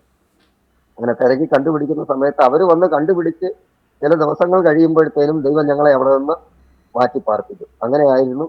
അങ്ങനെ ഞങ്ങൾ വീണ്ടും ചണ്ണപ്പേട്ടയിൽ നിന്ന് വിദ്യാഭ്യാസ 2 വർഷം കഴിഞ്ഞ് വീണ്ടും ഞങ്ങൾ തിരിച്ച് പട്ടാഴിയിലേക്ക് വന്നു. വീണ്ടും ആ വീട്ടിൽ വന്ന് താമസിച്ചു. അപ്പോൾ പിന്നെ അമ്മ ജോലിയില്ല. അമ്മ സുവിശേഷ പ്രവർത്തനമാണ്. ട്രാക്ട് കൊടുക്കാൻ പോവും, പ്രാർത്ഥനകൾക്കൊക്കെ പോവും. അത്യാവശ്യം കൃപാവര ശുശ്രൂഷകളൊക്കെ അന്ന് ചെയ്തിരുന്നു. അങ്ങനെ മീറ്റിങ്ങുകൾക്കും കാര്യങ്ങൾക്കും ഒക്കെ പോവും. എന്നാലും ആഹാരം എന്ന് പറയുന്ന ഒരു വലിയ മനുഷ്യന്റെ നീഡ് ഞങ്ങൾക്ക് അന്നും പൂർത്തീകരിച്ചിരുന്നില്ല. ഏകദേശം 1 വർഷം ഞങ്ങൾ വീണ്ടും അവിടെ താമസിച്ച് 93-ൽ ഞങ്ങൾക്ക് അവരുടെ ഒരു സ്ഥലം പട്ടാഴിക്കടുത്ത് പണ്ടപ്ലാവ് എന്ന് പറയുന്ന സ്ഥലത്ത് അവർക്കൊരു 1 ഏക്കർ 85 സെന്റ് സ്ഥലം ഉള്ളതിൽ നിന്ന് ഒരു 10 സെന്റ് സ്ഥലം നമുക്ക് തരാമെന്നുള്ള എഗ്രിമെന്റായി. അത് 10 സെന്റ് പിന്നെ 8 സെന്റായി. അതിനകത്ത് 2 മുറി ഇഷ്ടിക കെട്ടി തേച്ചൊന്നുമില്ല, ഓട് വിട്ട് 2 മുറി വെച്ച് തന്നു. പിന്നെ ഞങ്ങൾ ചെറ്റപ്പലകയൊക്കെ അടിച്ചൊരു അടുക്കള സെറ്റപ്പൊക്കെ അതിനുണ്ടാക്കി, ഒരു ബാത്റൂം ഫെസിലിറ്റി ഉണ്ടാക്കി. അങ്ങനെ ഈ പന്തപ്ലാവ് എന്ന് പറയുന്ന സ്ഥലത്തേക്ക് ഞങ്ങൾ താമസം. ഈ പന്തപ്ലാവിലേക്ക് താമസമാക്കുന്നതിന് മുമ്പ് ഞങ്ങൾ ഈ പട്ടാഴിയിൽ താമസിച്ചുകൊണ്ടിരുന്ന ഞാൻ പറഞ്ഞു വലിയ വീട്, ആ വീടിന്റെ നേരെ ഓപ്പോസിറ്റ് ഒരു നായർ തറവാടാണ്. അയണിമൂട്ടിൽ നിന്നാണ് അവരുടെ വീട്. അവർക്ക് വലിയ സാമില്ല്, അവർക്ക് ഈ അരി ആട്ടുന്ന മില്ല്, അതുപോലെ പല ബിസിനസ്സുകൾ, ഏക്കർ കണക്കിന് സ്ഥലമൊക്കെ ഉണ്ട്. അവിടുത്തെ അമ്മ, ഞാൻ അവിടെ ചെറിയ കുശിനിപ്പണിയൊക്കെ ചെയ്തു കൊടുക്കുന്നതുകൊണ്ട് രാവിലത്തെ ബ്രേക്ക്ഫാസ്റ്റ് എനിക്ക് അവിടെ നിന്ന് അങ്ങ് നടക്കും. പിന്നെ നമ്മൾ കറങ്ങി തിരിഞ്ഞ് വന്നാൽ എന്തെങ്കിലുമൊക്കെ കഴിക്കാൻ ആ വീട്ടിൽ നിന്ന് നമുക്ക് കിട്ടും. അങ്ങനെയാണ് പലപ്പോഴും കഴിഞ്ഞിരുന്നത്. എന്നാൽ ചില ദിവസങ്ങൾ ഞങ്ങൾ ഈ 2 കിലോമീറ്റർ 2.5 കിലോമീറ്ററോളം ദൂരമാണ് ഞങ്ങൾക്ക് ഈ തന്ന സ്ഥലവും ഇവിടവും തമ്മിൽ. എല്ലാ ദിവസവും ഇവിടെ വന്ന് ആഹാരം കഴിക്കുക അല്ലെങ്കിൽ പോവുക എന്നുള്ളത് പ്രായോഗികമാണ്. അപ്പോഴേക്കും ഞാനൊരു 8ാം ക്ലാസ് 9ാം ക്ലാസ്സിലേക്കൊക്കെ ആയപ്പോഴേക്കാണ് ഈ വീട്ടിലേക്ക് വരുന്നത്. അവിടെ വന്ന് ഞങ്ങൾ താമസമാക്കി. ഞങ്ങൾ ഈ വീട്ടിലേക്ക് താമസമാക്കുന്ന ആ മാർച്ച് മാസത്തിൽ, ആ മാർച്ച് മാസം എക്സാം കഴിഞ്ഞ് ഏപ്രിൽ മാസമാണ് 10ാം ക്ലാസ്സിലെ സർട്ടിഫിക്കറ്റ് വിതരണം. ഏപ്രിൽ മാസം 10ാം ക്ലാസ്സിലെ സർട്ടിഫിക്കറ്റ് വാങ്ങിക്കൊണ്ട് അന്ന് രാത്രിയിൽ എൻ്റെ ജ്യേഷ്ഠൻ ബൈബിൾ കോളേജിലേക്ക് പോയി. 14 വയസ്സ് 15ാമത്തെ വയസ്സ് തുടങ്ങുന്ന പ്രായത്തിൽ എൻ്റെ ജ്യേഷ്ഠൻ കർണാടകയിലെ ഹുബ്ലിയിൽ മുണ്ടുകോട് എന്ന് പറയുന്ന സ്ഥലത്തുള്ള ട്രിനിറ്റി ബൈബിൾ കോളേജ്, എനിക്ക് ആ ബൈബിൾ കോളേജിന്റെ അഡ്രസ്സും സ്ഥലവും എല്ലാം കാണാപ്പാടമാണ്. അദ്ദേഹം അവിടേക്ക് വേദപഠനത്തിനായി കടന്നുപോയി. അദ്ദേഹം പിന്നെ 3 വർഷം കഴിഞ്ഞാണ് വരുന്നത്. അദ്ദേഹം അവിടേക്ക് കടന്നുപോയ സമയത്ത് പിന്നെ ഞാനും അമ്മയും മാത്രമായി ഞങ്ങളുടെ ഈ ഒരു കൊച്ചു വീടും. അവിടെ അധികം പരിചയക്കാരൊന്നുമില്ല. അങ്ങനെ കഴിഞ്ഞു കൂടുമ്പോൾ വളരെ സംഘർഷഭരിതമായ ജീവിതം. വീണ്ടും വെല്ലുവിളി വിശപ്പാണ്. ഞാൻ ഒരു ദിവസം വിശന്ന് ഒരു ലുങ്കിയും ഒരു തോർത്തൊക്കെ അതേ കെട്ടി ഒരു ഷർട്ട് വിട്ട് ഞങ്ങളുടെ ജംഗ്ഷനിൽ ഒരു വലിയ ആലുണ്ട്. ആ ആലിന്റെ മൂട്ടിൽ ചെന്നിങ്ങനെ ഇരിക്കുക. നല്ല വിശപ്പുണ്ട്, ചില ദിവസങ്ങളായി വല്ലതും കഴിച്ചിട്ട് എന്നുള്ള രീതിയിലാണ്. അങ്ങനെ ഇരിക്കുമ്പോൾ ചെറിയ മഴ പെയ്യുന്നുണ്ട്. ഒരാൾ എന്നെ വന്ന് ചോദിച്ചു, എടേ ഒരു ജോലിക്ക് വരാമോ? ഞാൻ പറഞ്ഞ വരാം, വെറുതെ ഇരിക്കുക. വല്ലതും കഴിച്ചോ? അദ്ദേഹത്തിന്റെ 2ാമത്തെ ചോദ്യം. അദ്ദേഹം ഒരു നായർ സമുദായത്തിൽപ്പെട്ട ഒരു സഹോദരനാണ്. ഞങ്ങൾ ഉണ്ണിയണ്ണൻ എന്ന് വിളിക്കും. അദ്ദേഹത്തിന്റെ പേര് ഗോപാലകൃഷ്ണ പിള്ള എന്നാണ്. ഇപ്പോഴും ഞാനുമായിട്ട് നല്ല ബന്ധമാണ്, നല്ല സ്നേഹമാണ്. അദ്ദേഹത്തിന്റെ കുടുംബവുമായിട്ട് ഇന്നും എനിക്ക് നല്ല ബന്ധമാണ്. അദ്ദേഹം എന്നോട് ചോദിച്ചു, എടേ വല്ലതും കഴിച്ചോ? ഞാൻ പറഞ്ഞില്ല, ഒന്നും കഴിച്ചില്ല. അന്ന് എന്നെ കൊണ്ടുവന്ന് തൊട്ടടുത്ത കാർത്തികൻ പിള്ളയുടെ കടയിൽ കൊണ്ടുവന്ന് 3 ഇഡലി, ഒരു ചായ, ഒരു പഴം, ഇത്രയാണ് എനിക്ക് വാങ്ങിച്ചു തന്നത്. അത് കഴിച്ചിട്ട് രാവിലെ മുതൽ ഉച്ച വരെ അദ്ദേഹത്തിന്റെ കണ്ടത്തിലേക്ക്, വയലിലേക്ക് ചാണകം ചുമന്നുകൊണ്ട് പോകണം. പച്ച ചാണകം അടുത്തൊരു വീട്ടിൽ നിന്ന് ചുമന്നുകൊണ്ട് പോകുന്നു. എൻ്റെ ദേഹത്തൂടെ എല്ലാം ഈ ചാണകം ഒലിച്ചിറങ്ങി. എനിക്കൊരു വിഷമവും തോന്നിയില്ല. ഞാൻ ഉച്ച വരെ ആ പണി ചെയ്തപ്പോൾ ആ പണി തീർന്നു. പക്ഷെ അദ്ദേഹം എനിക്ക് അന്നത്തെ ഒരു ഫുൾ ഡേ ശമ്പളം തന്നു. ആ ഫുൾ ഡേ ശമ്പളം തന്നപ്പോൾ ഞാൻ ആദ്യം ചെയ്തത് പോയിട്ട് അന്ന് 15 രൂപയൊക്കെ കൊടുത്താൽ ഒരു മുണ്ടും ഒരു 10-15 രൂപയ്ക്ക് മുണ്ടും ഷർട്ടും കൂടെ ഒരു 30 രൂപയ്ക്കകത്ത് കിട്ടും. ഞാൻ പോയി ഒരു മുണ്ടും ഷർട്ടും വാങ്ങി. കാരണം അതുവരെ നമ്മൾ ഈ പഴകിയതും ആരെങ്കിലും ഉപയോഗിച്ചതുമൊക്കെയാണ് ഉപയോഗിച്ചിരുന്നത്. ഞാൻ അതിനെപ്പറ്റി ഒന്നും ഒരുപാട് വിശദീകരിക്കാൻ താല്പര്യപ്പെടുന്നില്ല. അങ്ങനെയുള്ള ഒരു ജീവിതമായി ലഭിക്കുക. എന്നാൽ കൃപയാൽ അന്ന് എന്തുടുക്കും എന്ന് ചിന്തിക്കുക നടന്ന എനിക്ക് ഇന്ന് ഞാൻ ഏതൊടുക്കും എന്നുള്ള ചിന്തയാണ്. കാരണം ഇപ്പോഴും തയ്പ്പിക്കാത്ത ഒരു 2-3 ജോഡി ഡ്രസ്സിനുള്ളത് എൻ്റെ അലമാരിയിൽ ഇവിടെയൊക്കെ കാണും. കാരണം അതുപോലെ അതൊന്നും ഞാൻ വില കൊടുത്ത് വാങ്ങുന്നതല്ല, കർത്താവ് എനിക്ക് തരുന്നതാണ്. സ്തോത്രം. ഞാനിട്ടിരിക്കുന്ന കോട്ടും സൂട്ടും ഇതെല്ലാം എൻ്റെ അളവിന് എന്നെ കൊണ്ടുപോയി അളവെടുത്ത് തയ്പ്പിച്ച് എനിക്ക് തരുന്നതാണ്. സ്തോത്രം. അതൊക്കെ ദൈവത്തിന്റെ കൃപയാണ്. സ്തോത്രം. നിങ്ങളൊരു പാസ്റ്റുണ്ട്, നിങ്ങൾ എങ്ങനെ നടന്നാൽ മതി എന്നും പറഞ്ഞ് എൻ്റെ സുഹൃത്തുക്കളായ ദൈവദാസന്മാർ തന്നെ എന്നെ കൊണ്ടുപോയി ഇതൊക്കെ വാങ്ങിച്ചു തരുന്നതാണ്. അങ്ങനെ ഞങ്ങൾ അവിടെ ഇരുന്നാണ്. അങ്ങനെ ഞാൻ ഒരു 13-14 വയസ്സായപ്പോഴത്തേന് ജോലി ചെയ്യാൻ തുടങ്ങിയപ്പോഴത്തേന് സ്കൂളിലേക്കുള്ള പോക്ക് വിരളവും ജോലിക്കുള്ള സമയം കൂടുതലുമാക്കി. അങ്ങനെ പിന്നെ കൂലിപ്പണിക്ക് ഇറങ്ങി. അപ്പൊ കാശ് കിട്ടാൻ തുടങ്ങി. അപ്പം ഈ കൂടെ നിൽക്കുന്നവര് പുക വലിക്കുമ്പോൾ നമ്മളോടും ചോദിക്കും, വേണോന്ന് ചോദിക്കും. ആദ്യമൊക്കെ വേണ്ടാന്ന് പറഞ്ഞെങ്കിലും പിന്നെ ഇതൊന്നും നോക്കാമെന്ന് വിചാരിച്ച് ഒരെണ്ണം വാങ്ങിച്ച് വലിച്ചു തുടങ്ങി. അങ്ങനെ ഒരു ദിവസം 50-ൽ പരം ബീഡി വലിക്കുന്നവനായിട്ട് ഞാൻ മാറി. അത് ഇഷ്ടിക ചൂളയിൽ ഉള്ള ജോലി അതിൻ്റെ ഇടയ്ക്ക് ചെയ്യാൻ പോയി. അങ്ങനെ ഇരിക്കെ ഒരു ദിവസം ഞങ്ങൾ ഈ കൂട്ടുകാർ കൂടി, അന്ന് എനിക്കൊരു 16 വയസ്സ് പ്രായമുള്ളപ്പോൾ കൂട്ടുകാർ കൂടി മദ്യപിച്ചുകൊണ്ടിരുന്നപ്പോൾ ഒരു രാത്രി, ഒരു ഓണ സമയമാണ്, എൻ്റെ ഒരു സുഹൃത്ത്, അദ്ദേഹം അവിടെ ഒരു പച്ചക്കറി കട നടത്തുകയാണ്. ഞാനും എൻ്റെ ഒരു ഉറ്റ ചങ്ങാതിയുണ്ട് ബാബു, അദ്ദേഹം കേരളത്തിലുണ്ട്. അദ്ദേഹവും ഇന്ന് കൃപയാൽ രക്ഷിക്കപ്പെട്ട് അവിടെയുള്ളൊരു ദൈവസഭയിൽ ആരാധിക്കുന്നുണ്ട്. ആ കഥയിലേക്കൊക്കെ ഞാൻ വരാം. അപ്പോൾ ഞങ്ങളിങ്ങനെ ചെറിയ മദ്യപാനമൊക്കെ ആയിട്ട് ഇരുന്നപ്പോൾ അതിൽ ഈ പച്ചക്കറി കട നടത്തുന്ന സുഹൃത്ത് എൻ്റെ അടുത്ത് ചോദിച്ചു, അതെ നിനക്ക് ഗുജറാത്തിന് പോവാം. ഞാൻ പറഞ്ഞു ഗുജറാത്തിന് പോവാം, അതിനിപ്പോ എന്താ, കാശ് കിട്ടുമെങ്കിൽ നമ്മൾ എവിടെയും പോകും. ഞാൻ പറഞ്ഞ വാക്കിങ്ങനെ, ഗുജറാത്തെങ്കിൽ ഗുജറാത്ത്, അമേരിക്ക എങ്കിൽ അമേരിക്ക, നമുക്ക് പോകുന്നതിനൊരു പ്രശ്നമില്ല. ഞാൻ പറഞ്ഞു നാളെ പോകണം. ഞാൻ പറഞ്ഞു ഓക്കെ നാളെ പോയേക്കാം. അങ്ങനെ ഞാൻ അവിടെ നിന്ന് എൻ്റെ 2 തുണിയും ഒക്കെ ഒരു സഞ്ചിക്കകത്താക്കി ജയന്തി ജനത എക്സ്പ്രസിന്റെ ലോക്കൽ ടിക്കറ്റിൽ അവിടെ നിന്ന് ബോംബെ നിന്ന് വാപ്പി ഗുജറാത്തിലേക്ക് ലോക്കൽ ട്രെയിൻ. അങ്ങനെ 1996 ഞാൻ ഗുജറാത്തിലെത്തപ്പെട്ടു. 95, 96 ഗുജറാത്തിലെത്തപ്പെട്ടു. അവിടെ ഒരു ഹോട്ടലിൽ ജോലിയായിരുന്നു. ഹോട്ടൽ എന്നൊന്നും പറയാൻ പറ്റത്തില്ല, ചായക്കടയിലെ ജോലിയായിരുന്നു. ഞാൻ ഏകദേശം 1 വർഷത്തോളം അവിടെ ഉണ്ടായിരുന്നു. എനിക്ക് അവിടെ ഞാനൊരു 7-8 മാസം അവിടെ ഒരു ചായക്കടയിൽ ജോലി ചെയ്തു. അതിനുശേഷം അതിൻ്റെ മുതലാളി എന്നെ കൊണ്ടുപോയ റെജി എന്ന് പറയുന്ന എനിക്ക് വേണ്ടി ഒരു ഔട്ട്ലെറ്റ് ഇട്ട് തന്നു. അതിൻ്റെ ലാഭത്തിൽ ഒരു വിഹിതം പുള്ളിക്കും കൊടുക്കണം, ബാക്കി ഞാനാണ് മുഴുവൻ മേലിലോട്ട്. അങ്ങനെ അത്യാവശ്യം സാമ്പത്തികമൊക്കെ ഉണ്ടായി വന്നപ്പോഴും എൻ്റെ ജ്യേഷ്ഠൻ ആ സമയത്ത് ബൈബിൾ കോളേജ് അധ്യയനമൊക്കെ കഴിഞ്ഞിട്ട് ബോംബെയിൽ ഉള്ള പാസ്റ്റർ എബ്രഹാം വർഗീസ് എന്ന് പറയുന്ന അവരുടെ അസോസിയേറ്റ് ആയിട്ട് ബോംബെയിലുണ്ട്. 3.5 വർഷക്കാലം എൻ്റെ ജ്യേഷ്ഠൻ അവിടെ ബോംബെയിലുണ്ടായിരുന്നു. അവര് അത്തിനാറ്റിക്ക് അടുത്ത് കാന്തി എന്ന് പറയുന്ന സ്ഥലത്ത്, അവിടെയാണ് അവര് ഉണ്ടായിരുന്നത്. ഇപ്പോഴ് ആ ദേവദാസൻ എനിക്ക് തോന്നുന്നു മുള്ളണ്ടിലാണ് താമസിക്കുന്നത്. അപ്പോൾ എൻ്റെ ജ്യേഷ്ഠൻ ഗുജറാത്തിൽ ഇടയ്ക്കിടയ്ക്ക് വരുമായിരുന്നു എന്നെ കാണാൻ. അവിടുന്ന് ഒരു 2 മണിക്കൂർ ട്രെയിനിൽ യാത്ര ചെയ്താൽ വാപ്പിയിൽ എത്താവുന്നതേ ഉള്ളൂ. അപ്പോൾ അങ്ങനെ അദ്ദേഹം വരുമായിരുന്നു എന്നെ കാണാൻ. അദ്ദേഹം വരുമ്പോഴൊക്കെ ഈ വാപ്പി എന്ന് പറയുന്ന സ്ഥലത്തിനടുത്താണ് ഈ ഡമൺ ആൻഡ് ഡ്യൂ എന്ന് പറയുന്ന കേന്ദ്രഭരണ പ്രദേശമുള്ളത്. കേന്ദ്രഭരണ പ്രദേശം ആയതുകൊണ്ട് വില കുറച്ച് ധാരാളമായിട്ട് മദ്യലഭ്യത അവിടെയുണ്ട്. അപ്പൊ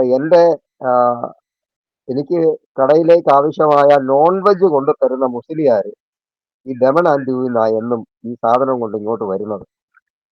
അവിടെ നമ്മൾ ഭക്ഷിക്കുന്ന ഇറച്ചിയൊക്കെ, മാംസവിഭവങ്ങളൊക്കെ അവിടെ സുലഭമായി ലഭിക്കുന്നത് കൊണ്ട് അദ്ദേഹം അതും കൊണ്ട് വരുമ്പോൾ എനിക്ക് ആവശ്യമായ കുപ്പിയും അദ്ദേഹം അതിനകത്ത് വാങ്ങിച്ചുകൊണ്ട് വരും. അങ്ങനെ വില കുറച്ച് കിട്ടുന്നത് കൊണ്ട് ഒരു ദിവസം ഒരു 4 ക്വാർട്ടറോളം ഞാൻ കുടിക്കാൻ തുടങ്ങും. എന്ന് പറഞ്ഞാൽ ഒരു ഫുൾ ബോട്ടിൽ എനിക്ക് ഒരു ദിവസം വേണം. രാവിലെ എഴുന്നേൽക്കുമ്പോൾ തന്നെ ചെറുത് ഒരെണ്ണം കഴിക്കാതെ പല്ല് തേക്കാൻ പോലും പറ്റാത്ത സ്ഥിതിയായിരുന്നു. അങ്ങനെ ഇരിക്കെ എൻ്റെ ജ്യേഷ്ഠൻ എന്നെ വന്ന് അവിടെ കണ്ടു. എന്നോട് ചോദിച്ചതാ, ഇത് നിന്റെ എന്ത് കോലമാണ്? ഞങ്ങൾ തമ്മിൽ വലിയ ഏജ് ഡിഫറൻസ് ഇല്ലാത്തതുകൊണ്ട് ഇപ്പോഴും അങ്ങോട്ട് എടാ പോടാ വിളിയാണ്. അപ്പൊ എൻ്റെ അടുത്ത് ചോദിച്ചടാ, ഇത് നിന്റെ എന്ത് കോലമാണ്?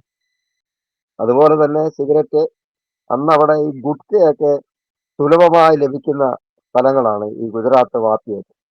അപ്പൊ ഒരു 50 ഗുഡ്ക എനിക്ക് തന്നെ ഒരു ദിവസം വേണം കടയിലാണെങ്കിലും. അങ്ങനെ എൻ്റെ വായൊക്കെ അടഞ്ഞു പോയതാണ്. കൃപയാൽ ഇപ്പൊ വായൊക്കെ തുറന്നു. അങ്ങനെ ഒരു ജീവിതമായിരുന്നു. എൻ്റെ അമ്മ എന്നെ ഓർത്ത് ഏകദേശം 9 വർഷം കരഞ്ഞു. അവര് കരഞ്ഞ് പ്രാർത്ഥിച്ചു. ഒരു കാര്യം ഞാൻ പറയാം, തലമുറകളെ ഓർത്ത് കരയുന്ന മാതാപിതാക്കളോടാണ് എനിക്ക് പറയാനുള്ളത്. നിങ്ങളുടെ കരച്ചിലും പ്രാർത്ഥനയും നിർത്താതിരുന്നാൽ ദൈവം തലമുറകളെ ദൈവസന്നിധിയിലേക്ക് കൊണ്ടുവരും. ഉപേക്ഷ വിചാരിക്കാതെ പ്രാർത്ഥിക്കണം. എൻ്റെ അമ്മ, എന്നെ അറിയുന്നവർ എല്ലാം എനിക്ക് വേണ്ടി പ്രാർത്ഥിച്ചു. അങ്ങനെ ഗുജറാത്തിലെ 2 വർഷത്തെ ജോലി തദനുസരം കേരളത്തിലെ ഞാനും എൻ്റെ ജ്യേഷ്ഠൻ എന്നോട് പറഞ്ഞ് നമുക്ക് വെക്കേഷന് നാട്ടിൽ പോകണം, നീ വരണം എന്നൊക്കെ പറഞ്ഞ് ഞാൻ ഇവിടുന്ന് ബോംബെ ചെന്നു. ബോംബെയിൽ നിന്ന് ഞാനും ജ്യേഷ്ഠനോട് റിസർവേഷൻ ടിക്കറ്റൊക്കെ എടുത്ത്, അങ്ങനെയാണ് ആദ്യമായിട്ട് റിസർവേഷനൊക്കെ ട്രെയിനിലുണ്ടെന്ന് ഞാൻ അറിയുന്നത്. അങ്ങനെ നാട്ടിലേക്ക് പോയി. നാട്ടിൽ ചെന്ന് കഴിഞ്ഞപ്പോൾ ജ്യേഷ്ഠന്റെ സ്വഭാവം മാറി. അവൻ പറഞ്ഞു, യാതൊരു കാരണവശാലും നിന്നെ ഞാൻ ഗുജറാത്തിലേക്ക് വിടത്തില്ല, നീ ബോംബെയിൽ വന്നാൽ മതി, നിനക്ക് ഞാൻ അവിടെ ജോലി വാങ്ങിച്ചു തരാം. അപ്പൊ എൻ്റെ ഒരു ദിവസം ചെലവ് എന്ന് പറഞ്ഞാൽ ഒരു ഫുൾ ബോട്ടിൽ ഒരു 50 ഗുഡ്ക, അതിനോടൊപ്പം സിഗരറ്റ്, ഇതെല്ലാം കൂടെ അന്നത്തെ ഗുജറാത്തിലെ സാഹചര്യത്തിൽ എനിക്ക് ഒരു ദിവസം 100 രൂപ വേണം നിൽക്കണമെങ്കിൽ. ഗുജറാത്തിലെ സാഹചര്യത്തിൽ അങ്ങനത്തെ ഒരു സിറ്റുവേഷനിൽ വീണ്ടും ഞങ്ങള് ബോംബെക്ക് വണ്ടി കയറി. ബോംബെയിൽ ചെന്ന് എബ്രഹാം വർഗീസ് പാസ്റ്ററിനെ കണ്ടു. അദ്ദേഹത്തോട് സംസാരിച്ചു. അദ്ദേഹത്തിന് മനസ്സിലായി അല്പം കയ്യിലിരിപ്പൊക്കെ മോശമാണെന്ന് മനസ്സിലായി. മറ്റ് പരിപാടികളൊന്നുമില്ല, ഈ ലഹരി പദാർത്ഥങ്ങളൊക്കെ ഉപയോഗിക്കുന്ന ഒരാളാണെന്ന് മനസ്സിലായതുകൊണ്ട് അദ്ദേഹം എന്നെ തിരുത്താൻ ഒരുപാട് ശ്രമിച്ചു. ഞാൻ പറഞ്ഞു, പാസ്റ്ററെ, ചർച്ചിൽ വരുന്നവരെ പാസ്റ്റർ അങ്ങ് ഉപദേശിച്ചു, എന്നെ ഉപദേശിക്കണ്ട എന്നുള്ള തീരുമാനമായിരുന്നു എനിക്ക്. പക്ഷെ അദ്ദേഹത്തിന്റെ ഭാര്യ യമുന എന്നാണ് ആന്റിയുടെ പേര്, യമുന ആന്റി വളരെ നല്ല സ്നേഹമുള്ള ഒരു ദേവദാസി ആയതുകൊണ്ട് അവരൊരു മകനോട് പറയുന്നത് പോലെ എന്നെ പിടിച്ചിരുത്തി കാര്യങ്ങളൊക്കെ സംസാരിക്കുകയും എടുക്കുകയൊക്കെ ചെയ്യുമായിരുന്നു. അങ്ങനെ ചില നാളുകൾ ബോംബെയിൽ നിന്നു. എന്നെ ഒരു കമ്പനിയിൽ ജോലിക്കാക്കി. ആ കമ്പനിയിലെ ജോലിയിൽ നിന്ന് കിട്ടുന്നത് കൊണ്ട് എനിക്ക് ഒരാഴ്ച പോലും തള്ളി നീക്കാൻ കഴിഞ്ഞിരുന്നു. അങ്ങനെ 1.5 മാസത്തെ ജോലിക്ക് ശേഷം ഞാൻ ആ ജോലി വിട്ടിട്ട് അന്തേരി റെയിൽവേ സ്റ്റേഷന്റെ താഴെ ഉള്ള ബാത്റൂമിന്റെ ഫ്രണ്ടില് കരിക്ക് കച്ചവടത്തിൽ ഏർപ്പെടുവാനിടയായി. അതില് അവിടെ നമുക്ക് അത്യാവശ്യത്തിനുള്ള കാര്യങ്ങളെല്ലാം സുലഭമായി ലഭിക്കുകയും ചെയ്യും. എന്നാൽ കിടക്കാനുള്ള സൗകര്യവും കിട്ടും, ആഹാരവും കിട്ടും. പിന്നെ നമുക്ക് വലിയ പൈസയുടെ അത്യാവശ്യമൊന്നുമില്ല. അങ്ങനെ വളരെ എന്താ പറയുന്ന മോശമായ രീതിയിലുള്ള ജീവിതം. ആ കട്ടയിലൊക്കെ കിടന്നുറങ്ങുന്ന, വഴി സൈഡിൽ കിടന്നുറങ്ങുന്ന, അല്ലെങ്കിൽ റോഡിന്റെ കടത്തിണ്ണെ കിടന്നുറങ്ങുന്ന അങ്ങനത്തെ ഒരു ജീവിതത്തിലേക്ക് ഞാൻ മാറ്റപ്പെടുവാനിടയായി.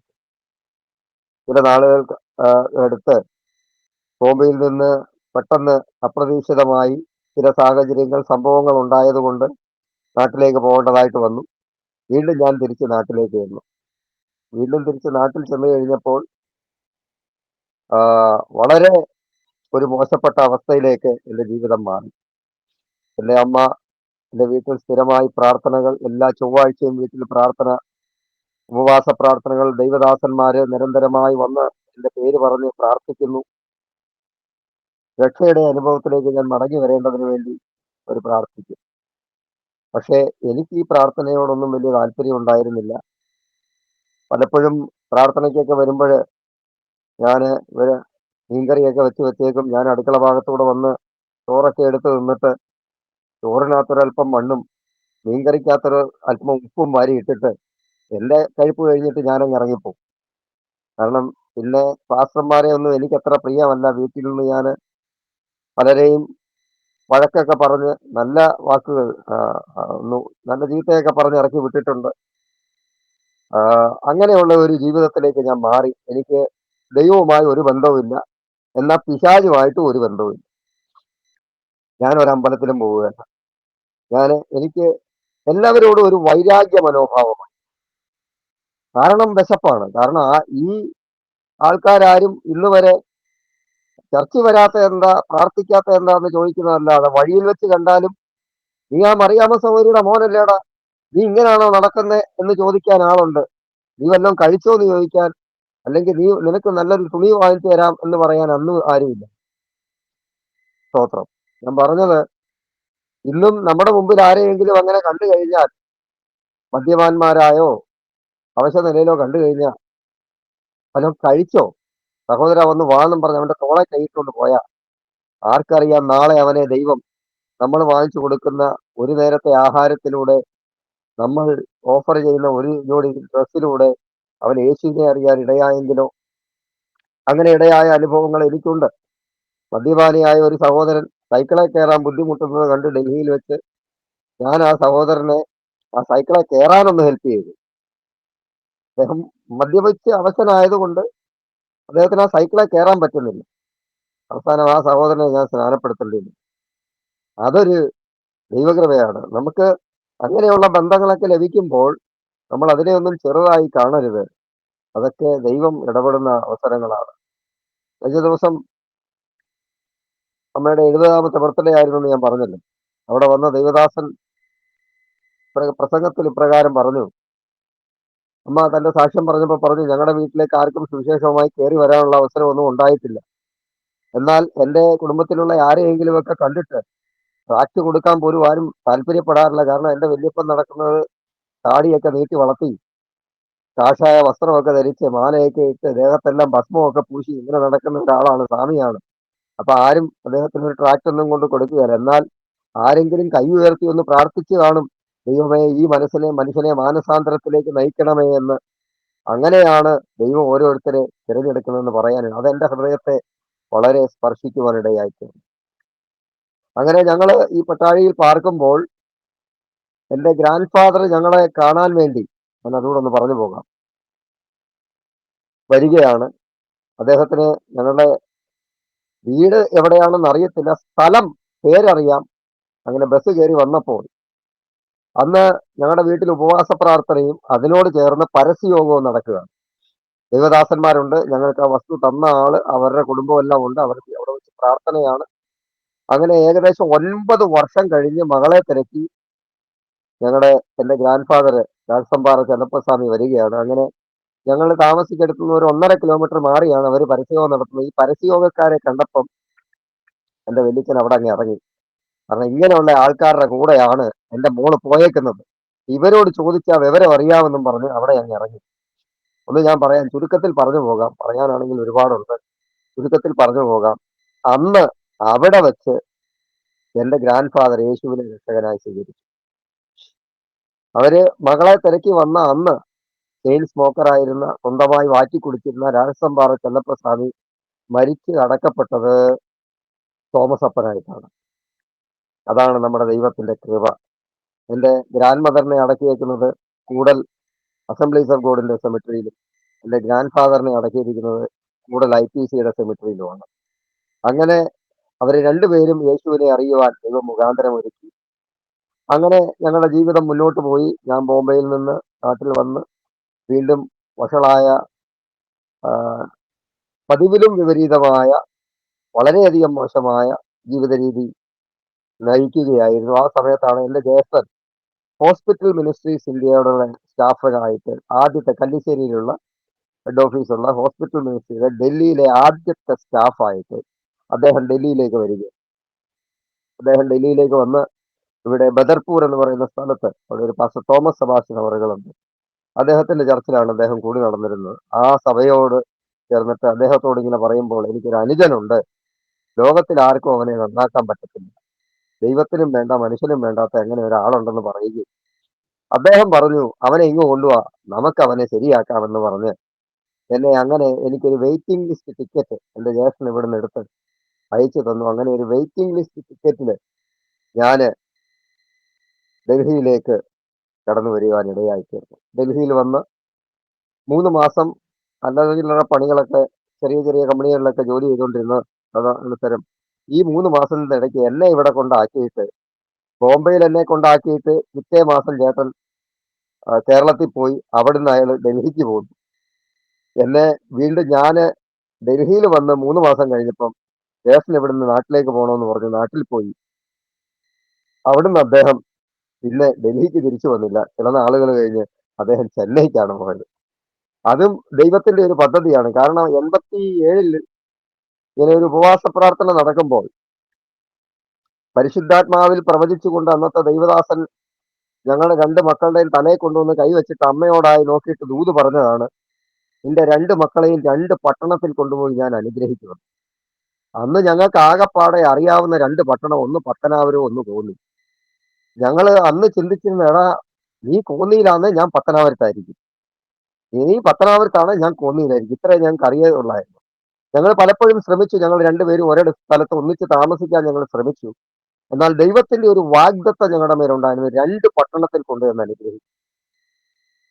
അങ്ങനെ എന്നെ ഇവിടെ ഡൽഹിയിൽ കൊണ്ടുവന്നു, ദൈവം ഇവിടെ സ്ഥിരമാക്കി.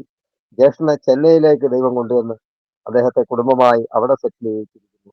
അദ്ദേഹം കുടുംബം 2 കുഞ്ഞുങ്ങൾ, 2 പെൺമക്കളാണ്. അദ്ദേഹം അവിടെ ദൈവിക ശുശ്രൂഷയിലായിരിക്കുന്നു. ഞാൻ പറഞ്ഞു വന്നത്, സോറി, അങ്ങനെ ഞാൻ ഡൽഹിയിലേക്ക് വരുവാൻ ഇടയായിത്തീർന്നു. ഡൽഹിയിലേക്ക് വരുമ്പോൾ ഞാൻ വിശ്വാസിയായിട്ടൊന്നുമല്ല വന്നത്, ഞാൻ ജോലിക്ക് വേണ്ടിയാണ് വന്നത്. ഞാനിവിടെ ജോലിക്ക് വന്നു, എനിക്ക് LNTയിൽ ജോലി കിട്ടി. അങ്ങനെ ഞാൻ അതിന്റെ ജോലിയൊക്കെ ചെയ്തുകൊണ്ടിരുന്നപ്പോൾ അതിന്റെ ഒരു സബ് കോൺട്രാക്ട് എടുത്ത് പണിക്കരെന്ന് പറയുന്ന ഒരു ചേട്ടനും ഞാനിവിടെ ഇന്ത്യൻ റെയിൽവേ തുക്ലക്ബാദ് വിദ്യുത് ലോക്കോ ഷെഡിൽ ഇന്ത്യൻ റെയിൽവേയുടെ ട്രെയിനിന്റെ എഞ്ചിന്റെ അടിയിൽ ആഫ്റ്റർ കൂളർ എന്ന് പറയുന്ന ഒരു സാധനമുണ്ട്. അത് എടുത്ത് പഴയത് മാറ്റി കട്ട് ചെയ്ത് മാറ്റി പുതിയത് ഫിറ്റ് ചെയ്യുന്ന ഒരു ജോലി ഞങ്ങൾ ഏറ്റെടുത്തു. അങ്ങനെ ഞങ്ങൾ ആ ജോലി തുടർന്നു. അത്യാവശ്യം നല്ല ശമ്പളമൊക്കെ കിട്ടുന്ന എനിക്ക് കമ്പനിയിൽ നിന്നുള്ള ശമ്പളത്തോടൊപ്പം ഇതിന് ജോലി ചെയ്യുന്നതിന് എക്സ്ട്രാ പേയ്മെന്റും എനിക്ക് ലഭിച്ചിരുന്നു. അങ്ങനെ അത്യാവശ്യം നല്ല പൈസയൊക്കെ അന്ന് കിട്ടിയിരുന്നു. അന്ന് ഒരു 10,000 രൂപയൊക്കെ അന്ന് ജോലി ചെയ്ത് എടുക്കുക എന്ന് പറഞ്ഞാൽ ഒരു 99, 2000 കാലഘട്ടങ്ങളിലൊക്കെ വലിയ ശമ്പളമാണ്. അന്ന് ഇവിടെ നേഴ്സുമാർക്കൊക്കെ 3000, 3500 ഒക്കെ ഇന്ന് 1.5 ലക്ഷം വാങ്ങിക്കുന്നവർക്ക് അന്ന് അവർക്ക് 3000, 4000 ഒക്കെ ശമ്പളം ഉള്ളപ്പോൾ ഞാൻ ഓവർ ടൈം ഒക്കെ ചെയ്ത് ഒരു 10,000 രൂപയൊക്കെ മാസം ഉണ്ടാക്കുമായിരുന്നു. പക്ഷെ എനിക്ക് 12,000 രൂപ മാസം ചെലവും ആകുമായിരുന്നു. അങ്ങനത്തെ ഒരു ജീവിത നിലവാരമായിരുന്നു നയിച്ചിരുന്നത്. എന്നാൽ കർത്താവ് എന്നെ അതിൽ നിന്നെല്ലാം വിടുവിച്ചു. ഞാൻ ചുരുക്കി പറഞ്ഞാൽ ആ ഗുജറാത്തില് ഞാൻ ആയിരിക്കുന്ന സമയത്ത് ഒരു കാര്യം കൂടെ പറഞ്ഞിട്ട് പോകും. ഞാൻ ഗുജറാത്തിൽ എത്തപ്പെട്ട് ചില നാളുകൾ കഴിഞ്ഞപ്പോൾ എന്റെ നാട്ടില് 2 കൊലപാതകങ്ങൾ നടന്നു. ഒന്ന്, ഞാൻ പേരെടുത്ത് പറഞ്ഞ എന്റെ കൂട്ടുകാരൻ ബാബുവിന്റെ പിതാവ് കൊല്ലപ്പെടുന്നു. 2, ഈ പിതാവിനെ കൊന്നത് എന്ന് ആരോപിക്കപ്പെടുന്ന ഞങ്ങളുടെ എല്ലാം സുഹൃത്തായ ഒനിയൻ എന്ന് വിളിക്കുന്ന സുരേഷ് കുമാർ എന്ന് പറയുന്ന ഒരു സുഹൃത്തും ഞങ്ങളുടെ കോമൺ ആയിട്ടുള്ള ഞങ്ങളുടെ ഒരു സുഹൃത്തിനെ ഈ ബാബു എന്ന് പറയുന്ന എന്റെ കൂട്ടുകാരൻ കുത്തി കൊലപ്പെടുത്തുന്നു. അങ്ങനെ പ്രമുഖമായ 2 കൊലക്കേസുകൾ അവിടെ നടക്കുന്നു. അതിൽ നിന്നെല്ലാം എന്നെ രക്ഷിക്കാൻ വേണ്ടിയാണ് ദൈവം എന്നെ ആ രാത്രിയിൽ ഗുജറാത്തിലേക്ക് ഓടിച്ചതെന്ന് എനിക്ക് മനസ്സിലായി. ഞാൻ നാട്ടിലുണ്ടായിരുന്നെങ്കിൽ ഞങ്ങളുടെ സിസ്റ്റം അനുസരിച്ച് ആദ്യത്തെ അടി എന്റെ വകയാണ് എവിടെ ഉണ്ടായിരുന്നു. കാരണം ചെറുത് ഞാനാണ് ആള്. അതുകൊണ്ട് ആദ്യത്തെ അടി എന്റെ വക ആയതുകൊണ്ട് തുടങ്ങി വെക്കുക എന്നുള്ള തൊഴിലാണ് എനിക്ക്. ബാക്കി പുറകിലുള്ളവർ നോക്കിക്കോളും. അങ്ങനെയായിരുന്നു. എന്നാൽ ഞാൻ അവിടെ ഉണ്ടായിരുന്നെങ്കിൽ ആദ്യത്തെ കുത്ത് എന്റെ വകയായിരുന്നിരിക്കും. ചോദിക്കാനും പറയാനും ആരും ഇല്ലാത്ത ആളായതുകൊണ്ട് ഞാൻ ജയിലിൽ അകപ്പെട്ട് പോയേനെ. എന്നാൽ സ്വർഗത്തിലെ ദൈവം അതിൽ നിന്നെല്ലാം എന്നെ രക്ഷിച്ച് ആ സമയത്ത് ഗുജറാത്തിലേക്ക് ഓടിച്ചു. 2 കൊലപാതകങ്ങൾ. ആ കൊലപാതകങ്ങൾ മുഖാന്തരം ആ കൊലപാതകം ചെയ്തവരുൾപ്പെടെ 17 കുടുംബം ഇന്ന് യേശുവിനെ അറിയുവാനിടയായി തീർന്നു. ഈ ബാബു എന്ന് പറയുന്ന എന്റെ കൂട്ടുകാരൻ ഈ കൊലപാതകത്തിൽ പ്രതിയായാണ് 12 വർഷം എനിക്ക് ദൈവം നാട്ടിൽ തന്ന ആ ചെറിയ വീട്ടിൽ 12 വർഷം അദ്ദേഹമാണ് താമസിച്ചത്. ഇപ്പൊ ഞാൻ അതൊന്ന് പുതുക്കി പണിതു. അതിപ്പോ അടഞ്ഞു കിടക്കുകയാണ്. 1.5 വർഷം അമ്മയും കുഞ്ഞമ്മയും അവിടെ താമസം ഉണ്ടായിരുന്നു. അതിനുശേഷം വീണ്ടും അവർ തിരിച്ച് ഡൽഹിയിലേക്ക് പോന്നു. അദ്ദേഹമാണ് ഇപ്പോഴും ആ വീടിന്റെ നോട്ടം എന്റെ സുഹൃത്താണ് നടത്തുന്നത്. അങ്ങനെ ഗുജറാത്തില് ഞാൻ എത്തപ്പെട്ടു. അവിടുന്ന് ബോംബെയിൽ നിന്ന് വീണ്ടും ഡൽഹിയിൽ എത്തപ്പെട്ടു. ജോലി ചെയ്തുകൊണ്ടിരിക്കെ ഒരു ദിവസം എനിക്ക് ഈ എന്റെ മുടിയൊക്കെ അല്പം നീട്ടി വളർത്തി കേരളത്തിൽ പണ്ടുണ്ടായിരുന്ന ഒരു സിനിമാ നടൻ ബാബു ആന്റണിയുടെ സ്റ്റൈൽ അങ്ങനെ മുടിയൊക്കെ നീട്ടി വളർത്തി നടക്കുകയായിരുന്നു. അപ്പൊ മുടിയൊക്കെ നീണ്ടതായതുകൊണ്ട് അങ്ങനെ ജോലി ചെയ്തുകൊണ്ടിരിക്കെ ഈ ഇഞ്ചന്റെ ട്രാക്കിലാണ് ഈ ലോക്കോ കൊണ്ടുവന്നത്. ലോക്കോ എന്ന് പറഞ്ഞാൽ ട്രെയിനിന്റെ ഇഞ്ചൻ. അപ്പൊ ലോക്കോ എടുത്തുകൊണ്ട് പോകുന്നത് അവർ വേറെ ഒരു ലോക്കോ കൊണ്ടുവന്ന് കണക്ട് ചെയ്ത് ഒരു കല്ലെടുത്ത് ഇതിന്റെ ബോഡിയിൽ 4 കൊട്ട് കൊട്ടും. ആ കൊട്ട് കൊട്ടുമ്പോൾ ആരെങ്കിലും അതിന്റെ അടിയിലുണ്ടെങ്കിൽ അവിടെ നിന്ന് ഇറങ്ങി മാറിക്കൊള്ളണം. നമ്മുടെ സാധനങ്ങളൊക്കെ എടുത്തുകൊണ്ട് മാറണം. അവർ ആ എഞ്ചിൻ മാറ്റി അടുത്ത ട്രാക്കിൽ നമുക്ക് ഇട്ടുവരും. അവർക്ക് ഈ ട്രാക്കിൽ വേറെ എന്തെങ്കിലും പണിയുണ്ടായി. അങ്ങനെ അത് റെയിൽവേയുടെ വർക്കാണ്. അത് അവർക്ക് തോന്നുമ്പോഴൊക്കെ ചെയ്യും. പക്ഷെ ഞാൻ അന്ന് ഈ എഞ്ചിന്റെ അടിയിൽ ബോധരഹിതനായി വീണു. ഒരു ദിവസം ബോധരഹിതനായി വീണു. ഈ എഞ്ചിൻ കണക്ട് ചെയ്ത് കൊണ്ടുപോകാൻ അടുത്ത ആള് വന്ന് ഇതിൽ കല്ല് വെച്ച് അടിച്ചിട്ട് അടുത്ത എഞ്ചിൻ കണക്ട് ചെയ്ത് ഇത് വലിച്ചപ്പോഴാണ് ദൂരെ ഓഫീസിൽ നിന്ന് മാനേജർ കണ്ട് ഞാൻ അതിന്റെ അടിയിൽ കിടക്കുന്നത് കണ്ട് എന്റെ കഴുത്ത് ആ കറക്റ്റ് ട്രെയിൻ പാളത്തേലായിരുന്നു. ആ ട്രെയിൻ അവർ വലിച്ചു. മാനേജർ ഓടിക്കൊണ്ട് വന്ന് അലറി വിളിച്ചുകൊണ്ട് വന്ന് എന്റെ മുടിയിൽ പിടിച്ച് പുറത്തേക്ക് വലിച്ചെടുത്തെന്നാണ് അദ്ദേഹം എന്നോട് പിന്നീട് പറഞ്ഞത്. എനിക്കന്ന് അന്നേരം ബോധമൊന്നുമില്ല. പക്ഷെ ആ അബോധാവസ്ഥയിൽ കർത്താവ് എന്നോട് സംസാരിക്കുവാനിടയായി. അങ്ങനെ ഒരവസ്ഥ എന്റെ ജീവിതത്തിൽ വന്ന് വീണ്ടും ഒരു ദൈവികമായ ഒരു എൻകൗണ്ടർ എനിക്ക് ഉണ്ടാകുവാനിടയായിത്തീർന്നു. ഞാൻ 8 വയസ്സ് പ്രായമുള്ളപ്പോൾ അഭിഷേകം പ്രാപിച്ചതാണ്. പിന്നീട് അതെല്ലാം നഷ്ടപ്പെടുത്തി രോഗപരമായി ജീവിച്ചുകൊണ്ടുവരുന്നു. ഞാൻ അമ്പലത്തിലും പോവുകയില്ല, പള്ളിയിലും പോവുകയില്ല, എങ്ങും പോവുകയില്ല. എനിക്ക് പൈസ ഉണ്ടാക്കണം എന്നൊരൊറ്റ ആർജവത്തിൽ ഞാൻ മുന്നോട്ട് പോയിക്കൊണ്ടിരുന്നു. അങ്ങനെ ബോധരഹിതനായി കിടന്ന് ഞാൻ യേശുവിന്റെ ദർശനം പ്രാപിക്കുവാനിടയായി തീർന്നു. അങ്ങനെ ഞാൻ മറ്റു പാസ്റ്റർ വഴികളെല്ലാം പാസ്റ്റർ ഉപേക്ഷിച്ച്. ഈ ബോധനെതിരായി കിടന്ന യേശുവിനെ എങ്ങനെ കണ്ട് ഒന്ന് പറയാമോ? ആ ഒരു ഓർമ്മയുണ്ടോ? തീർച്ചയായിട്ടും തീർച്ചയായിട്ടും ഞാൻ ആ വിഷയം കൂടെ പറഞ്ഞു പോകാം. ഉം, ഞാൻ അങ്ങനെ കിടക്കുമ്പോൾ ഉം, ക്രൂശിതനായി നിൽക്കുന്ന യേശുവിന്റെ രൂപം എന്റെ മുൻപിൽ പ്രത്യക്ഷമായത് തേജസ്സിലാണ്. ഒരു തേജസ്സോടെയാണ് ആ രൂപം എനിക്ക് കാണുവാൻ കഴിഞ്ഞത്. അങ്ങനെ ആ രൂപം ഞാൻ കണ്ട് എൻ്റെ അടുത്ത് പറഞ്ഞ്, എന്നെ കാണിച്ചത് ഞാനൊരു വേദപുസ്തകം എടുത്തുകൊണ്ട് പ്രസംഗിക്കുന്നതായിട്ടാണ് എന്നെ കാണിച്ചത്. ഉം, പക്ഷെ എനിക്ക് 1% പോലും സുവിശേഷ വേല ചെയ്യാൻ താല്പര്യം ഉണ്ടായിരുന്ന ആളല്ല. കാരണം ഞാൻ പറഞ്ഞല്ലോ, 1992 മുതൽ എൻ്റെ അമ്മ സുവിശേഷ വേലയാണ് ചെയ്യുന്നത്. 1994 എൻ്റെ സഹോദരൻ സുവിശേഷ വേലയ്ക്ക് വേണ്ടി ബൈബിൾ കോളേജിലേക്ക് പോയ ആളാണ്. രണ്ടുപേരും ഒരു വീട്ടിൽ നിന്ന് സുവിശേഷ വേല ചെയ്യുന്നതിന്റെ സ്ട്രഗിൾ എന്താണെന്ന് എനിക്ക് നന്നായിട്ട് അറിയാം. അതിന്റെ ബുദ്ധിമുട്ടുകൾ ഞാൻ വളരെ അനുഭവിച്ചുകൊണ്ട് ഞാൻ പറഞ്ഞു, ഞാൻ യാതൊരു കാരണവശാലും സുവിശേഷ വേല ചെയ്യത്തില്ല. പിന്നെ രക്ഷിക്കപ്പെടാം, സ്നാനപ്പെടാം, ജോലി ചെയ്തുകൊണ്ട് എത്ര പാസ്റ്റർമാർക്ക് വേണേലും സപ്പോർട്ട് ചെയ്യാം. അങ്ങനെ ഒരു സ്ഥിതിയിലേക്ക് ഞാൻ വിശ്വാസത്തിലേക്ക് വന്നു. എന്നെ ഇവിടെയുള്ള സൂരജ് കുണ്ടെന്ന് പറയുന്ന സ്ഥലത്ത് പാസ്റ്റർ തോമസ് സെബാസ്റ്റ്യൻ എന്നെ സ്നാനപ്പെടുത്തി.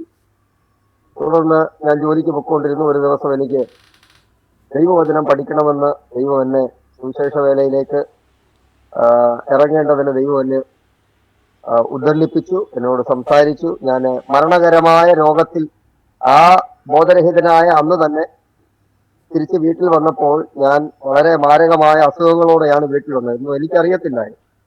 ചില ദിവസങ്ങൾ കഴിഞ്ഞപ്പോൾ ഞാൻ പോയി ടെസ്റ്റ് ചെയ്ത് കഴിഞ്ഞപ്പോൾ ഈ ഗ്യാസ് കട്ടർ ഉപയോഗിച്ച് കട്ട് ചെയ്യുന്നത് കൊണ്ട് അതിന്റെ പുകയൊക്കെ അകത്തേക്ക് കയറിയിട്ട് എൻ്റെ ലങ്സ് വല്ലാതെ വീക്കായി. എനിക്ക് ടൈഫോയിഡ് സ്ഥിരീകരിച്ചു.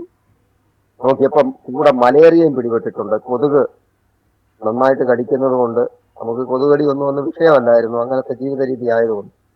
മലേറിയ സ്ഥിരീകരിച്ചു. ഞാൻ അങ്ങനെ വീട്ടിൽ കഴിയുമ്പോൾ 2 ദിവസം കഴിഞ്ഞപ്പോൾ, ഇത് നല്ല ചൂടുള്ള സമയമാണ്, വെക്കേഷൻ ടൈമാണ്. അവിടെ ഉണ്ടായിരുന്ന പാസ്റ്ററും ഫാമിലിയും നാട്ടിൽ പോയിരിക്കുന്നു. അയൽപക്കത്ത് 1-2 മലയാളികൾ ഉണ്ടായിരുന്നു, അവരെല്ലാം വെക്കേഷൻ നാട്ടിൽ പോയിരിക്കുകയാണ്. പാസ്റ്റർ ചർച്ചിന്റെ ചാവി എന്നെ ഏൽപ്പിച്ചിട്ടാണ് പോയിരിക്കുന്നത്. നീ അവിടെ പോയി ഒന്ന് തൂത്ത് പായിട്ട് കൊടുക്കും, നീ അവിടെ പോയി ഇരുന്നില്ലേലും ഒന്ന് തൂത്ത് പായിട്ട് കൊടുക്കുന്ന ആൾക്കാർ വരുമ്പോൾ എന്ന് പറഞ്ഞിട്ടാണ് എൻ്റെ അടുത്ത് പോയിരിക്കുന്നത്. അപ്പൊ അതനുസരിച്ച് എനിക്ക് ചർച്ച് തുറന്ന് തൂത്തിട്ട് കൊടുക്കണം. ആദ്യത്തെ ഞായറാഴ്ച ഞാൻ ചെയ്തു, വയ്യായെങ്കിലും പോയി ചെയ്തു. 2ാമത്തെ ഞായറാഴ്ച എനിക്ക് പോകാൻ വയ്യായിരുന്നു. ഞാൻ ശരീരത്തിൽ നോക്കിയപ്പോൾ ചെറിയ ചെറിയ കുമളകൾ ശരീരത്തിൽ വന്നിട്ടുണ്ട്. നോക്കിയപ്പോൾ അതിന്റെ കൂടെ ഈ ടൈഫോയിഡും മലേറിയയും ചിക്കൻ പോക്സും എനിക്ക് ഒരുപോലെയാണ് വന്നത്. അങ്ങനെ ആ മാരകമായ അസുഖം പിടിപെട്ട് ഞാൻ മരണത്തിന്റെ വക്കോളം എത്തിയപ്പം നാട്ടിൽ നിന്ന് അന്ന് ഈ ഫോണൊന്നുമില്ല, ടെലിഫോണൊന്നും ഇല്ലാത്തതുകൊണ്ട് എഴുത്താണ്. എനിക്ക് നാട്ടിൽ നിന്ന് അമ്മയുടെ ഒരു എഴുത്തും വന്നു. അടുത്തൊരു മലയാളി കടയുണ്ട്, കേരള സ്റ്റോർ. ഞാൻ തലയിൽ കൂടെ പുതപ്പൊക്കെ ഇട്ടുകൊണ്ട് കൂനി വന്നച്ചാടി അവിടെ വരെ പോയി പാലും ബ്രെഡും മുട്ടയും വാങ്ങിക്കൊണ്ട് വരും. അതാണ് ആഹാരം. ഈ മുട്ടയൊന്നും ഈ ചിക്കൻ ബോക്സിന് കഴിച്ചുകൂടാന്നൊന്നും നമുക്ക് അറിയത്തില്ല. ഞാൻ അതൊക്കെയാണ് കഴിച്ചുകൊണ്ടിരുന്നത്. ബ്രെഡ് ഓംലേറ്റ് ഒക്കെ ഉണ്ടാക്കിയാണ് കഴിച്ചുകൊണ്ടിരുന്നത്. നമുക്ക് വേറെ പാലും കുടിക്കും. ഇതാണ് നമ്മുടെ ആഹാരം 3 നേരവും. വേറെ ആരും നമ്മളെ നോക്കാനുമില്ല. അങ്ങനെ ഒരു സാഹചര്യമായിരുന്നു. അങ്ങനെ കഴിഞ്ഞപ്പോൾ ചില ദിവസങ്ങൾ അങ്ങനെ പിന്നിട്ടു. ഏകദേശം ഞാൻ മരണത്തിന്റെ വക്കോളം എത്തിയപ്പോഴാണ് എനിക്ക് എഴുത്ത് വന്നത്. എഴുത്തിനകത്ത് മാറ്റർ ഞാൻ ചുരുക്കത്തിൽ പറയാം. മോനെ, ഇപ്പൊ നീ കിടക്കയിലാണെന്ന് എനിക്കറിയാം. ഇപ്പൊ മാനസാന്തരപ്പെട്ടാ നീ രക്ഷപ്പെടും, ഇല്ലെങ്കിൽ നിന്റെ കാര്യം പോക്കാം. ഇത്രയാണ് ആ എഴുത്തിനകത്ത് ഉണ്ടായിരുന്നത്. ഞാൻ ആ എഴുത്ത് വളരെ നാൾ സൂക്ഷിച്ചു വെച്ചിരുന്നു. അത് കഴിഞ്ഞ് ഏകദേശം ഡൽഹിയിൽ വന്നിട്ട് സുവിശേഷ വേലയ്ക്ക് ഇറങ്ങിയ ശേഷം 14 വീടുകളോളം മാറി പാർക്കേണ്ടതായിട്ട് വന്നതുകൊണ്ട് ഷിഫ്റ്റിങ്ങിനിടെ അതൊക്കെ എവിടെയോ നഷ്ടപ്പെട്ടു പോയെന്ന് എനിക്ക് തോന്നുന്നു. അങ്ങനെയാണ്. അങ്ങനെ ഞാൻ അന്ന് നമുക്ക് ദൈവഭയം എന്ന് പറയുന്ന ഒന്നും ഉള്ളിലുണ്ട്. എങ്ങും പോകുന്നില്ലെങ്കിലും ദൈവഭയം. കാരണം ചെറുപ്പത്തിലെ സൺഡേ സ്കൂളൊക്കെ പഠിച്ചതാണ്. അസംബ്ലി ബോർഡിന്റെ സൺഡേ സ്കൂൾ പാഠാവലി ഞാൻ സീനിയർ ലെവൽ വരെ പഠിച്ചതാണ്. അത് പഠിക്കുക എന്ന് പറയുന്ന ഒരു BPH ലെവലാണ്.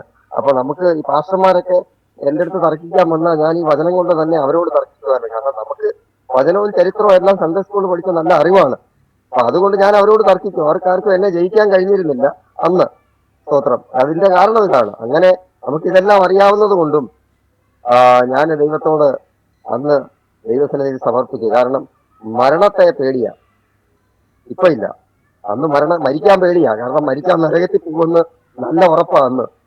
അങ്ങനെ ഞാന് 2000 കർത്താവിന് വേണ്ടി എന്നെ സമർപ്പിച്ച് 2000 ഏപ്രിൽ മാസം 1-ാം തീയതി ഞാൻ സ്നാനപ്പെടുവാനിടയായി. അങ്ങനെ സ്നാനപ്പെട്ട് തദനന്തരവും ഞാൻ ജോലിക്ക് പോയിക്കൊണ്ടിരുന്നു.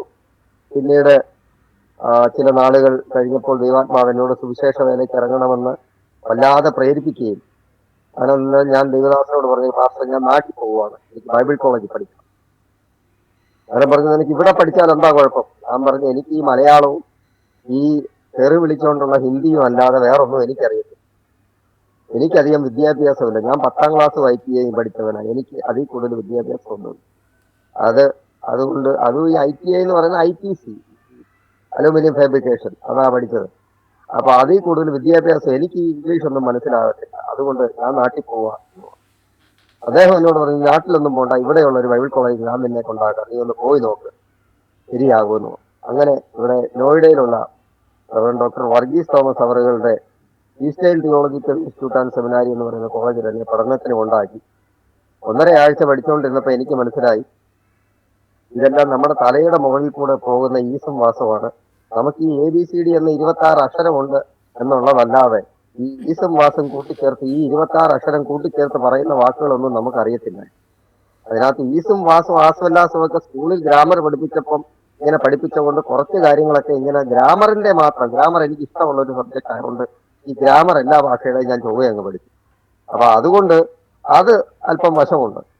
അതല്ലാതെ നമുക്കൊന്നും മനസ്സിലാകുന്നില്ല. 1 ആഴ്ച കഴിഞ്ഞപ്പോൾ ഞാൻ അവിടുത്തെ പ്രിൻസിപ്പളിനോട് പറഞ്ഞു, സാറേ ഞാൻ പോവാ, ഇതൊന്നും എന്റെ തലയിൽ കയറുന്നത്. അപ്പൊ സാർ എനിക്കൊരു ഉപായം പിടിച്ചിരുത്തി പറഞ്ഞു തന്നു. ഇനി നീ ഒരു കാര്യം ചെയ്യും, നിന്റെ കയ്യിൽ ഇംഗ്ലീഷ് ബൈബിളാണ്. ഞാൻ പറഞ്ഞ എന്റെ കയ്യിൽ ജിതേൻസിന്റെ ഒരു 10 KJV ബൈബിൾ, അതാ എന്റെ കയ്യിൽ ഉള്ളത് ഇംഗ്ലീഷ്. അത് നീ എടുത്തോണ്ട് രാത്രിയിൽ എല്ലാവരും ഉറങ്ങിക്കഴിയുമ്പോൾ എവിടെയെങ്കിലും പോയിരുന്ന് വായിച്ച് പഠിക്കണം, വായിക്കാൻ ശ്രമിക്കണം. ഒരു മെഴുകുതിരിയൊക്കെ കത്തിച്ച് വെച്ചുകൊണ്ട് എല്ലാവരും. പക്ഷെ ഒരു പ്രശ്നമുണ്ട്, ഈ രാത്രിയിൽ നീ എവിടെയെങ്കിലും പോയിരുന്ന് ഉറങ്ങാതെ ഇത് വായിച്ചുകൊണ്ടിരിക്കുന്ന ഇവിടുത്തെ വാർഡൻ കണ്ടുപിടിച്ചാൽ നിനക്ക് പണിഷ്മെന്റ് കിട്ടും. അതല്ല ഞാനാണ് വന്ന് നിന്നെ കണ്ടുപിടിക്കുന്നതെങ്കിലും നിനക്ക് പണിഷ്മെന്റ് കിട്ടും. പക്ഷെ ഞങ്ങൾ ആരും കാണാതെ വേണം ഇത് ചെയ്യാൻ. ഞാൻ നോക്കിയപ്പോൾ ഞങ്ങളുടെ മൂന്ന് നിലയുള്ള ഒരു ബിൽഡിംഗ് ആണ് ബൈബിൾ കോളേജിന്റെ. ഈ 3-ാമത്തെ നില ഹാഫേ ഉള്ളൂ. അപ്പൊ അതിന്റെ ടെറസിലേക്ക് കയറാൻ സ്റ്റെയർ ഒന്നുമില്ല, വലിഞ്ഞു കയറാം. അപ്പൊ ഞാൻ നോക്കിയപ്പോൾ ഇതിന്റെ പുറത്ത് വലിഞ്ഞു കയറി കവന്നങ്ങ് കിടന്നു കഴിഞ്ഞാൽ ഒരു മനുഷ്യനും വന്ന് കണ്ടുപിടിക്കാൻ പറ്റത്തില്ല. ഞാൻ അങ്ങനെ രാത്രിയുടെ യാമങ്ങളിൽ ഈ ടെറസിന്റെ മുകളിൽ വലിഞ്ഞു കയറി മെഴുകുതിരിയും വെച്ച് കത്തിച്ച് ബൈബിള് വായിക്കാൻ തുടങ്ങി. ദൈവകൃപയാൽ ഞാൻ പറയട്ടെ, ഫസ്റ്റ് സെമസ്റ്ററിൽ എന്റെ മാർക്ക്, കഴിഞ്ഞ ദിവസം എന്റെ മാർക്ക് ലിസ്റ്റ് ഞാൻ വാങ്ങിച്ചുകൊണ്ട് വന്നു. ഇപ്പോഴാണ് വാങ്ങിച്ചുകൊണ്ട് വന്ന് എന്റെ മക്കൾ കണ്ടിട്ട് വന്നു, പപ്പ ആദ്യമൊക്കെ പപ്പയ്ക്ക് മാർക്ക് കുറവാണല്ലോ, 55, 56 ജസ്റ്റ് പാസ്. പക്ഷെ 3-ാം വർഷത്തിൽ വന്നപ്പോൾ എല്ലാം 80 എബോ 90 എബോ എന്ന് പറഞ്ഞു കഴിഞ്ഞാൽ അവിടുത്തെ ഞാന് 3-ാമത്തെ ഗ്രേഡിൽ എന്ന് പറഞ്ഞ A+, A- ഗ്രേഡ് വാങ്ങിച്ച് കൃപയാൽ അവിടുന്ന് BTH കംപ്ലീറ്റ് ചെയ്യാൻ ദൈവം എന്നെ സഹായിച്ചു. ഒന്നും അറിയാത്ത എന്നെ ഇന്ന് 4 ഭാഷയിൽ പ്രസംഗിക്കാൻ ദൈവം സഹായിക്കുന്നു. അങ്ങനെ സുവിശേഷ വേലയില് ഞാൻ 2004 ബൈബിൾ കോളേജ് പഠനം കഴിഞ്ഞ് 1 വർഷം അവരുടെ കൂടെ വർക്ക് ചെയ്തതിനു ശേഷം 2005 ഞാന് ഈ സുവിശേഷ വേലയ്ക്ക് ഇറങ്ങിയപ്പം എടുത്ത ഒരു കമ്മിറ്റ്മെന്റ്, യാതൊരു കാരണവശാലും ചർച്ച് മിനിസ്ട്രി ചെയ്യുന്നതല്ല. 2-ാമത്തെ തീരുമാനം, ഇൻ കേസ് ഇനി ചർച്ച് മിനിസ്ട്രി ചെയ്യേണ്ടതായിട്ട് വന്നാൽ അസംബ്ലീസ് ഓഫ് ഗോഡിൽ യാതൊരു കാരണവശാലും ചെയ്യുക. അങ്ങനെ ഉള്ള തീരുമാനത്തോടെയാണ് ഞാൻ ബൈബിൾ കോളേജ് പഠനം കഴിഞ്ഞ് ഇറങ്ങിയത്. അങ്ങനെ ബൈബിൾ കോളേജ് പഠനം കഴിഞ്ഞ് ഇറങ്ങി 2005 ചില കാരണങ്ങളാൽ ഞാൻ ഇവിടുന്ന് മതിയാക്കി അങ്ങ് കേരളത്തിലേക്ക് വന്നു. അന്ന് കേരളത്തില് എന്റെ ചർച്ചിലിരുന്ന റെജി എന്ന് പറയുന്ന ഒരു പാസ്റ്ററാണ്. അദ്ദേഹം സഭയ ശുശ്രൂഷകൻ. എന്റെ വീടിനോട് ചേർന്ന്, ഞാൻ പറഞ്ഞല്ലോ എറണാകുളത്തുള്ള ആ ഫാമിലി ഞങ്ങൾക്ക് സ്ഥലം തന്നതുപോലെ മറ്റ് പല ദൈവമക്കൾക്കും അവർ അവരുടെ സ്ഥലത്തിൽ നിന്ന് കൊടുത്തിട്ടുണ്ട്. എന്റെ വീടിനോട് ചേർന്ന് ഒരു 4 സെന്റ് വേറൊരു ദൈവദാസന് കൊടുത്തിട്ടുണ്ട്. ആ വീട്ടില് 40 ദിവസത്തെ ഉപവാസ പ്രാർത്ഥന നടക്കുന്നതിന്റെ 37-ാമത്തെ ദിവസം ആണ് ഞാൻ നാട്ടിലേക്ക് ചെല്ലുന്നത്. ഇവിടെ നിന്നെല്ലാം മതിയാക്കി, ബൈബിൾ കോളേജ് പഠനവും 1 വർഷത്തെ ശുശ്രൂഷയും കഴിഞ്ഞ് എല്ലാം മതിയാക്കി അങ്ങോട്ട്. ഞാൻ പതിവ് പോലെ നാട്ടിലിറങ്ങി എന്റെ സുഹൃത്തുക്കളെ കൂട്ടുകാരെയൊക്കെ കണ്ട് വിഷ് ചെയ്തു. എന്റെ കൂട്ടുകാരൊക്കെ, അന്നുള്ള കൂട്ടുകാരൊക്കെ ഇന്നും എന്റെ കൂട്ടുകാരാണ്. അവരെ ആരെയും ഞാൻ തള്ളിക്കളഞ്ഞിട്ടില്ല. പക്ഷെ അവർക്കെല്ലാം ഞാൻ പാസ് ആണെന്നറിയാം. ഇപ്പോഴവര് അപ്പൊ അവർക്കൊരു സിഗരറ്റ് വലിക്കണമെങ്കിൽ ഒന്ന് എൻ്റെ അടുത്ത് പറയും, എടേ ഞങ്ങളൊന്ന് വലിക്കാൻ പോയി, ഇയാളൊന്ന് മാറിക്കും. അല്ലെങ്കിൽ അവർ എൻ്റെ അടുത്തൊന്ന് മാറിപ്പോയേ വലിക്കത്തുള്ളൂ. അങ്ങനെ ഒരു ഇതാണ്. അവർക്കറിയാം ഞാൻ പാസ്സാണെന്ന്. എന്നാൽ എൻ്റെ സുഹൃത്തുക്കളെല്ലാം ഇന്നും എൻ്റെ സുഹൃത്തുക്കൾ തന്നെയാണ്. ഞങ്ങൾ എന്നെ വിളിക്കും, നാട്ടിൽ പോകുമ്പോൾ അവരെല്ലാം പോയി കാണും. അങ്ങനെ ഒരു നല്ല ബന്ധത്തിലാണ് ആയിരിക്കുന്നത്. അങ്ങനെ ആ സുഹൃത്തുക്കളെയൊക്കെ കണ്ടിട്ട് ഒരു വൈകിയ സമയത്ത് പ്രസംഗം തുടങ്ങിയപ്പോഴാണ് ഞാൻ ഈ ഉപവാസ പ്രാർത്ഥനയുടെ പുറകിൽ എൻ്റെ വേഷം ജീൻസ് ടീഷർട്ട്, അന്ന് താടിയില്ല, അന്ന് മീശ മാത്രമേ വെച്ചിട്ടുള്ളൂ, കട്ടിക്ക് മീശ വെച്ചിട്ടുണ്ട്. എന്നെ കണ്ട പാസ്റ്റാന്ന് ആരും പറയത്തില്ല, അതിന്നും പറയത്തില്ല. അങ്ങനെ ഒരു ലുക്കിലാണ് നമ്മൾ അന്ന് നടന്നുകൊണ്ട് ജീൻസും ടീഷർട്ടുമായിരുന്നു വേഷം. അങ്ങനെ ചെന്ന് ആ സോഫയിൽ, ഏറ്റവും പുറയിലുള്ള ഒരു സോഫയിൽ ചെന്ന് ഞാൻ ഇരുന്നപ്പോൾ, ഞാൻ ചെന്ന് ഇരുന്ന് ഒരു 5 സെക്കൻഡ് കഴിഞ്ഞ് പ്രസംഗിച്ചോട്ട് നിന്ന ദൈവദാസൻ, അദ്ദേഹം കറുത്ത് മെലിഞ്ഞ ഒരു ദൈവദാസൻ, അദ്ദേഹത്തെ ഞാൻ ആദ്യമായിട്ട് കാണാൻ, എന്നെ അദ്ദേഹം ആദ്യമായിട്ട് കാണാൻ, എന്റെ തലയിലോട്ട് കൊണ്ടുവന്ന് കൈ, ആരോട് ചോദിച്ചിട്ടാ പെട്ടിയും കിടക്കെ എടുത്തുകൊണ്ട് പോകുന്നതെന്ന് ചോദിച്ചു. എന്റെ അമ്മയ്ക്ക് പോലും അറിയത്തില്ലായിരുന്നു ഞാൻ ഡൽഹി മതിയാക്കി പോകുന്നത്. ഞാൻ അങ്ങനെ ഇരിക്കെ ആ ദൈവദാസൻ എന്നോട് പറഞ്ഞു, മര്യാദയ്ക്ക് തിരിച്ചു പോകണം. ഞാൻ അവിടെ കുനിഞ്ഞിരുന്ന് ദൈവത്തോട് മൗനമായിട്ട് പറഞ്ഞു, ഉള്ള കഞ്ഞിക്കകത്ത് പാറ്റയും ഇട്ടിട്ടാണ് ഞാൻ ഡൽഹിയിൽ നിന്ന് തിരിച്ചു പോന്നേക്കുന്നത്.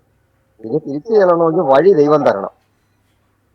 3 ദിവസത്തെ ഉപവാസ പ്രാർത്ഥന കൊണ്ട് കഴിയുമ്പോൾ അടുത്ത വെള്ളിയാഴ്ചയാണ് നടക്കുന്നത്. ശനിയാഴ്ചത്തെ കൂടെ പ്രാർത്ഥന കഴിഞ്ഞാൽ ഞായറാഴ്ച സഭയിൽ വെച്ച് 40 ദിവസത്തെ ഉപവാസ പ്രാർത്ഥനയുടെ സമാപനം.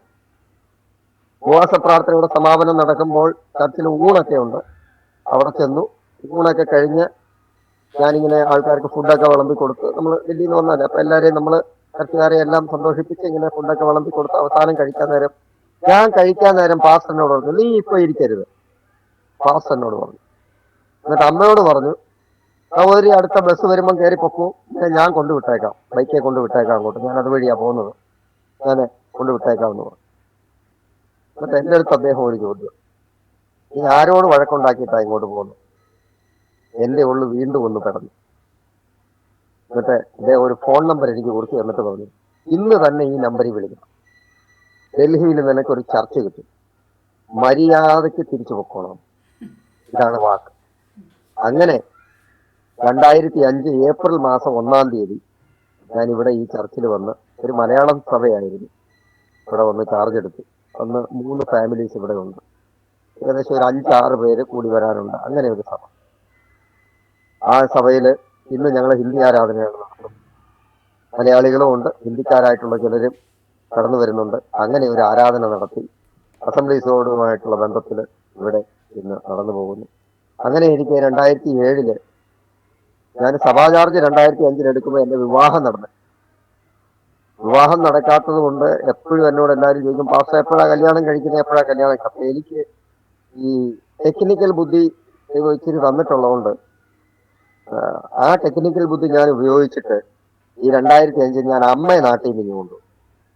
അപ്പൊ പിന്നെ ആരും എന്നോട് എപ്പോഴാ കല്യാണം കഴിക്കുന്നതെന്ന് ചോദിക്കാൻ തുടങ്ങി. ഇതെല്ലാം ചോദ്യമല്ല, അമ്മയോടായി. അപ്പൊ നോക്കുന്നുണ്ട് എന്ന് പറഞ്ഞിരുന്നു. അങ്ങനെ 2005 മുതൽ 2007 വരെ പെണ്ണ് കാണാൻ വേണ്ടി പല പ്രാവശ്യം ഞാൻ കേരളത്തിൽ വന്നു. കാണുന്നതൊന്നും എനിക്ക് ശരിയാവുന്നില്ല, എനിക്ക് സൂട്ടാവുന്നതൊന്നും, എനിക്ക് ഇഷ്ടപ്പെടുന്നതൊന്നും എന്നെ ഇഷ്ടപ്പെടുന്നില്ല, എന്നെ ഇഷ്ടപ്പെടുന്നതിനെ ഒന്നും എനിക്കും ഇഷ്ടപ്പെടുന്നില്ല. അങ്ങനെയായി ഈ കാര്യങ്ങൾ, വിവാഹാലോചന നടക്കുമ്പോൾ ഈ വിവാഹവുമായി ബന്ധപ്പെട്ട് ഞങ്ങൾക്ക് ചില പ്രതികൂലങ്ങൾ ഉണ്ടായിരുന്നു കുടുംബത്തിനകത്തു നിന്ന്.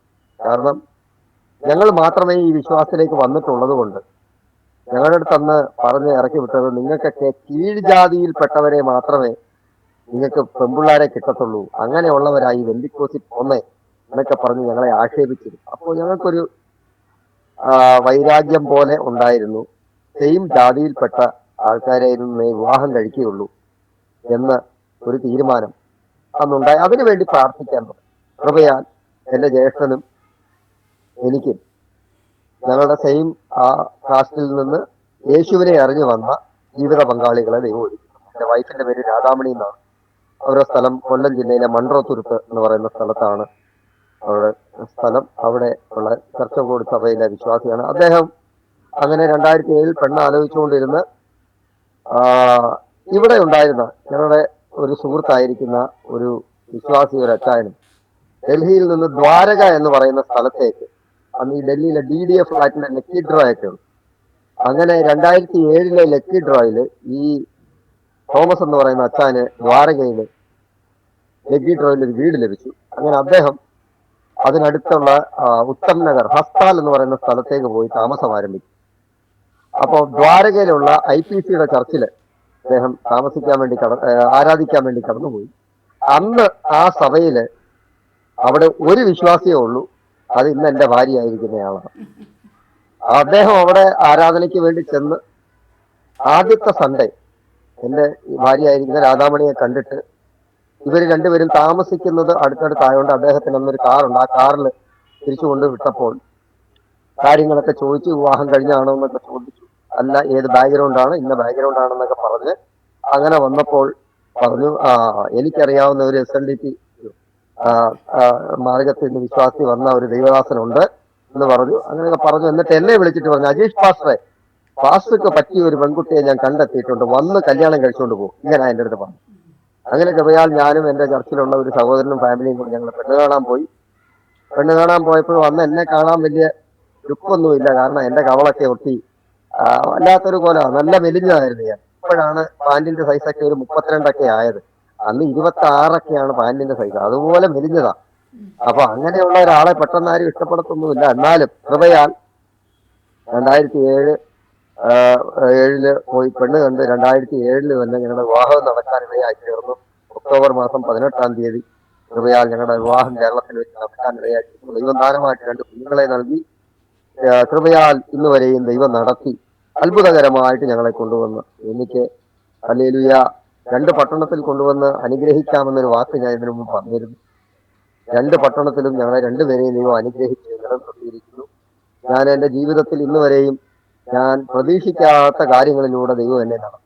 ഒന്ന് ഞാൻ പറയാം, പ്രാർത്ഥനയ്ക്ക് ഉത്തരം നൽകുന്ന ഒരു ദൈവമുണ്ട്. ഞാൻ പറഞ്ഞല്ലോ, എൻ്റെ അമ്മ എനിക്ക് വേണ്ടി 9 വർഷം കരഞ്ഞു. ആ കരച്ചിലിന്റെ കണ്ണുനീരിന്റെ തുരുത്തിയിലാക്കി വെക്കുന്നു എന്ന് പറഞ്ഞ ദൈവം ആ കരച്ചിലിന്റെ കണ്ണുനീരെല്ലാം തുരുത്തിയിലാക്കി വെച്ച് എൻ്റെ രക്ഷയ്ക്കുതകുന്ന രീതിയിൽ അതായിത്തീർന്നപ്പോൾ അതെല്ലാം കൂടെ എൻ്റെ മേലേക്ക് ഒഴിച്ചതായിരിക്കാം എനിക്ക് രക്ഷാകരമായ ദൗത്യമായി തീർന്നതെന്നാണ് എൻ്റെ വിശ്വാസം. സ്തോത്രം, ഹല്ലേലൂയ. അങ്ങനെയെങ്കിൽ ഞാൻ പറയട്ടെ, തലമുറകളെ ഓർത്ത് കരയുന്നവരെ, ഭാവിയെ ഓർത്ത് വിഷമിക്കുന്നവരെ, നിങ്ങളോടായിട്ടാണ് എനിക്ക് സംസാരിക്കാനുള്ളത്. ഞാൻ പറയട്ടെ, പ്രാർത്ഥിക്കുക, ദൈവം വിടുതലുകളെ അയക്കും. അങ്ങനെ ഇവിടെ ശുശ്രൂഷ ആരംഭിച്ചു. കൃപയാൽ ഇന്നൊരു ചെറിയ വീട് ഞങ്ങൾക്ക് ഇവിടെ ദൈവം സ്വന്തമായിട്ട് തന്നിട്ടുണ്ട്. ലോണൊക്കെ അടയുന്നുണ്ട്. ഒരു വാഹനം ദൈവം ഞങ്ങൾക്ക് ദാനമായിട്ട് നൽകി. കൃപയാൽ അല്ലെങ്കിൽ കേരളത്തിലും ഒരു കൊച്ചു വീട്, ആ വീടൊന്ന് 2 മുറി അടുക്കളയല്ല, നോർത്ത് ഇന്ത്യൻ സ്റ്റൈലാണ് ഞാൻ വീട് വെച്ചേക്കുന്നത്, കേരള സ്റ്റൈലല്ല. 2 മുറി 2 BHK ഇവിടുത്തെ സ്റ്റൈലിൽ ഒരു ചെറിയ വീട് ഞാൻ അവിടെ വെച്ചിട്ടുണ്ട്. അതിന് കൃപയാൽ ഇന്ന് ദൈവം ഞങ്ങളെ നന്നായി നടത്തിക്കൊണ്ടിരിക്കുന്നു. ശുശ്രൂഷയിലായിരിക്കാൻ ദൈവം സഹായിച്ചു. ഹല്ലേലൂയ. വളരെ സന്തോഷമുണ്ട് ഈ അനുഭവ സാക്ഷ്യം ഈ ജോയ്സ് ടീമിൽ പങ്കുവയ്ക്കുവാൻ സഹായിച്ചതിൽ. ഇതിൽ സമയം അനുവദിച്ചു തന്ന ദൈവദാസിയോടും ഇതിന്റെ സംഘാടകരോടുമുള്ള വ്യൂവേഴ്സിനോടുമുള്ള എല്ലാ നന്ദിയെ അറിയിക്കുന്നു. ദൈവം നമ്മളെ എല്ലാവരെയും ധാരാളമായി അനുഗ്രഹിക്കുമാറാകട്ടെ. ആമേൻ. ഓക്കെ പാസ്റ്റർ ശുശ്രൂഷ മണ്ഡലത്തിൽ കർത്താവ് പാസ്റ്റർ ഉപയോഗിച്ച എന്തെങ്കിലും വിധങ്ങൾ പാസ്റ്ററിന് ഷെയർ ചെയ്യാനുണ്ടോ? ശുശ്രൂഷയില് ദൈവം പല സ്ഥലങ്ങളിൽ കടന്നുപോയി ശുശ്രൂഷിക്കുവാനിടയിൽ ഞാൻ റീസെന്റ് നടന്ന ഒരു കാര്യമാണ്. ഈ ക്രിസ്മസിന് ഞങ്ങൾക്ക് 21-ാം തീയതി ഞങ്ങളുടെ ചർച്ചിലെ ക്രിസ്മസ് പ്രോഗ്രാം ഒക്കെ ഞങ്ങൾ അവസാനിപ്പിച്ചു. ക്രിസ്മസിൻ്റെ അന്ന് നമ്മുടെ സഭയിലുള്ളവരെയൊക്കെ ഫ്രീ ആയിട്ട് വിടും. കാരണം അവർക്ക് റിലേഷനിലുള്ളവരോ സുഹൃത്തുക്കളോ ഒക്കെ അന്ന് വീട്ടിൽ വരുന്നത് കൊണ്ട്, അവധി ദിവസം ആയതുകൊണ്ട് അവരെയൊക്കെ നമ്മൾ അന്നത്തേന് വെറുതെ വിട്ടപ്പോൾ 23-ാം തീയതി വൈകിട്ട് എന്നെ നേപ്പാളിലുള്ള ഒരു ദൈവദാസം വിളിച്ചിട്ട് എന്നോട് പറഞ്ഞു, നേപ്പാളിൽ വരണം, ഇവിടുത്തെ ക്രിസ്മസ് പ്രോഗ്രാമിന് പ്രസംഗിക്കണം. ഞാൻ 24-ാം തീയതി രാത്രിയിലുള്ള ഇവിടുന്ന് ബസ്സിൽ കയറി 25-ാം തീയതി ഉച്ചയായപ്പോൾ, അതും വളരെ സംഘർഷഭരിതമായ യാത്രയായിരുന്നു, ഏകദേശം 3 മണിക്കൂർ കൊണ്ട് എത്തേണ്ട സ്ഥലത്ത് എന്നെ ഒരു വണ്ടിക്കാരൻ കൊണ്ടുവന്ന് 9 മണിക്കൂർ കൊണ്ടാണ് എത്തിച്ചത്. ആ നേപ്പാളിനകത്ത് എന്നെ ഇട്ട് കറക്കി. പക്ഷെ കൃപയാൽ ഞാൻ അവിടെ ചെന്ന് ദൈവവചനം സംസാരിക്കുവാനിടയായി തീർന്നു. എനിക്ക് എവിടെ ചെന്നാലും യേശുവിനെ പറ്റിയാണ് പറയാനുള്ളത്. എൻ്റെ പ്രസംഗം കൂടുതലും യേശുവിനെ പറ്റിയാണ്. എന്നെ രക്ഷിച്ച യേശുവിനെ ഞാൻ ഉയർത്തി കാണിക്കുന്നു. അങ്ങനെ യേശുവിൽ കൂടെയുള്ള രക്ഷ ഞാൻ വിളിച്ചു പറഞ്ഞത്. തദനന്തരം നേപ്പാളിൽ നിന്ന് ആ ദൈവദാസൻ എന്നെ വിളിച്ചിട്ട് ഞാൻ പിറ്റേ ദിവസം തന്നെ തിരിച്ചു ഇങ്ങ് പോന്നു. അടുത്ത ദിവസം ഞായറാഴ്ച ആയതുകൊണ്ട് ശനിയാഴ്ച തന്നെ ഞാൻ തിരിച്ചിവിടെ എത്തി. 28-ാം തീയതി ഞായറാഴ്ചയിലും ഞാനിവിടെ വന്ന് ആരാധനയിൽ പങ്കെടുത്തു. ഇവിടുന്ന് ഏകദേശം 800 കിലോമീറ്റർ ആണുള്ളത്. ഒരു രാത്രി ബസ്സിന്റെ യാത്രയുണ്ട്. തിരിച്ച് ഞാൻ ഇവിടെ എത്തിയപ്പോൾ അവിടുത്തെ ദൈവദാസനെ വിളിച്ചിട്ട് പറഞ്ഞു, പാസ്റ്ററെ, അവിടെ ശനിയാഴ്ചയാണ് ആരാധന നേപ്പാളിൽ. അവിടെ ശനിയാഴ്ച ആരാധനയിൽ ഒരു കുടുംബം അന്നത്തെ ആ മീറ്റിംഗിൽ രക്ഷിക്കപ്പെട്ട് ആ സഭയിലേക്ക് കടന്നു ചെല്ലുവാൻ ഇടയായിത്തീർന്നു. അതിൽ പരം എനിക്ക് സന്തോഷം വേറൊന്നും. ഞാൻ പറയുന്നത്, ദൈവജനം രക്ഷിക്കപ്പെടുന്നത് കൊണ്ട് മാത്രമാണ് നമുക്ക് സന്തോഷം. ഒരു ആത്മാവിനെ നേടുവാൻ കഴിഞ്ഞ അത് റീസെന്റ് നടന്ന ഒരു കാര്യമാണ്. അതിന്റെ ശുശ്രൂഷയിൽ ഏകദേശം 20 വർഷത്തോളമായി ഞാൻ ഈ സെയിം സഭയുടെ ശുശ്രൂഷകനാണ്. അവിടെ ശുശ്രൂഷിച്ചു പോരുന്നു. അനേകരെ രക്ഷയിലേക്ക് നയിക്കാൻ ദൈവം എന്നെ ഒരുക്കി. ഇപ്പോഴും ഞങ്ങളുടെ ചർച്ചിൽ 30-35 പേരെ കൂടാനുള്ളൂ. പക്ഷെ നൂറുകണക്കിന് ആൾക്കാര് ലോകത്തിന്റെ പല സ്ഥലങ്ങളിൽ ഈ സഭയിൽ വന്ന് രക്ഷിക്കപ്പെട്ടവർ കടന്നു പോയിട്ടുണ്ട്. ഇന്ത്യക്കാരായിട്ടുള്ള സഹോദരങ്ങളെ 2 കുടുംബത്തെ അവരുടെ ഭാര്യമാര് മലയാളികളായതുകൊണ്ട് ഞാൻ കേരളത്തിൽ സെറ്റിലാക്കിയിട്ടുണ്ട്. അവര് കേരളത്തിൽ, അതിലെ ഒരാള് കേരളത്തില് ഇന്ന് ഒരു സഭയുടെ അസോസിയേറ്റ് പാസ്റ്ററാണ്. അദ്ദേഹം ഇന്ത്യക്കാരനാണ്, UP കാരനാണ്. ദീപക് വർമ്മ എന്നാണ് അദ്ദേഹത്തിന്റെ പേര്. അദ്ദേഹം അവിടെ മലയാളത്തിൽ ശുശ്രൂഷിക്കുന്ന ഒരു ദൈവദാസന്, മലയാളികളുടെ ഇടയിൽ ഇന്ത്യക്കാരനായ ഒരു ദൈവദാസൻ മലയാളത്തിൽ അവിടെ അസോസിയേറ്റ് പാസ്റ്ററായിട്ട് വർക്ക് ചെയ്യുന്നുണ്ട്. അങ്ങനെ ദൈവം പലരെയും ശുശ്രൂഷയിലേക്ക് നയിക്കുവാനും പലരെയും പല സ്ഥാനങ്ങളിലേക്ക് വളർത്തി വിടുവാനും ദൈവം എന്നെ ഉപയോഗിച്ചിട്ടുണ്ട്. ചില നാളുകൾ സംഘടനയുടെ ചില പൊസിഷനുകളിലും സെക്ഷന്റെ ചുമതലയിലൊക്കെ ഇരിക്കാൻ ഏകദേശം 9 വർഷത്തോളം ദൈവം എന്നെ സഹായിച്ചു. കൃപയാൽ കുടുംബമായി കർത്താവിന്റെ വേലയിലായിരിക്കുന്നു. ഞങ്ങളെ ഓർത്ത് പ്രാർത്ഥിക്കുക. ദൈവം സഹായിക്കും. ആമേൻ ആമേൻ. താങ്ക് യു പാസ്റ്ററെ. കർത്താവ് സഹായിക്കട്ടെ. എത്രത്തോളം കർത്താവിൻ്റെ വേലയിൽ പിന്നെയും വർദ്ധിച്ചു വരുവാൻ കർത്താവ് ദേവദാസനെ ഉപയോഗിക്കട്ടെ. ദേവദാസനൊന്ന് പ്രാർത്ഥിച്ചാട്ടെ. ഹല്ലേലൂയ, സ്തോത്രം. കരുണയുള്ള ദൈവമേ, ഞങ്ങളുടെ നല്ല സ്വർഗീയ പിതാവേ, ഞങ്ങളെ വാഴ്ത്തുന്നു. ഞങ്ങളുടെ നാമത്തിന് മഹത്വം കരേറ്റി പ്രാർത്ഥിക്കുന്നു. ജോയിസ് ടിവിക്കായി, എന്റെ സംഘാടകർക്കായി പ്രാർത്ഥിക്കുന്നു. എത്രത്തോളം ദൈവം സഹായിച്ചല്ലോ. ഇതിന്റെ എല്ലാ വ്യൂവേഴ്സിനെ അനുഗ്രഹിച്ച് പ്രാർത്ഥിക്കുന്നു. എന്റെ സാക്ഷ്യം കേൾക്കുന്ന എല്ലാ പ്രിയപ്പെട്ടവരും യേശുവിനെ അറിയുന്നതിനും പ്രാർത്ഥനയുടെ മഹത്വം മനസ്സിലാക്കുന്നതിനും കാരണമാക്കി തീർക്കണമേ എന്ന് പ്രാർത്ഥിക്കുന്ന പിൻബലമുള്ളവർ ഒരിക്കലും നശിച്ചു പോകുകയില്ല. അവര് ദൈവത്തിങ്കിലേക്ക് ആകർഷിക്കപ്പെടുമെന്ന് കർത്താവ് അടിയന്റെ ജീവിതത്തിൽ കൂടി അനേകർക്ക് മനസ്സിലാക്കി കൊടുക്കുവാൻ കർത്താവ് സഹായിക്കുമാറാകണമെന്ന് അടിയനങ്ങയോട് പ്രാർത്ഥിക്കുന്നു. ദൈവത്തിന്റെ മഹത്വം വെളിപ്പെടുവാൻ ഇടയാക്കി തീർക്കണമേ. അങ്ങയുടെ നാമം കർത്താവെ, ഹല്ലേലൂയ, ഈ വചനം കേൾക്കുന്ന എല്ലാവരുടെയും ജീവിതത്തിൽ അനുഗ്രഹത്തിന് കാരണമാക്കി തീർക്കണം. അങ്ങയുടെ നാമം എല്ലാവരുടെയും ജീവിതത്തിൽ ഉയർന്നിരിപ്പാൻ സ്വർഗം സഹായിക്കുമാറാകണമെന്ന് അങ്ങയോട് പ്രാർത്ഥിക്കുന്നു.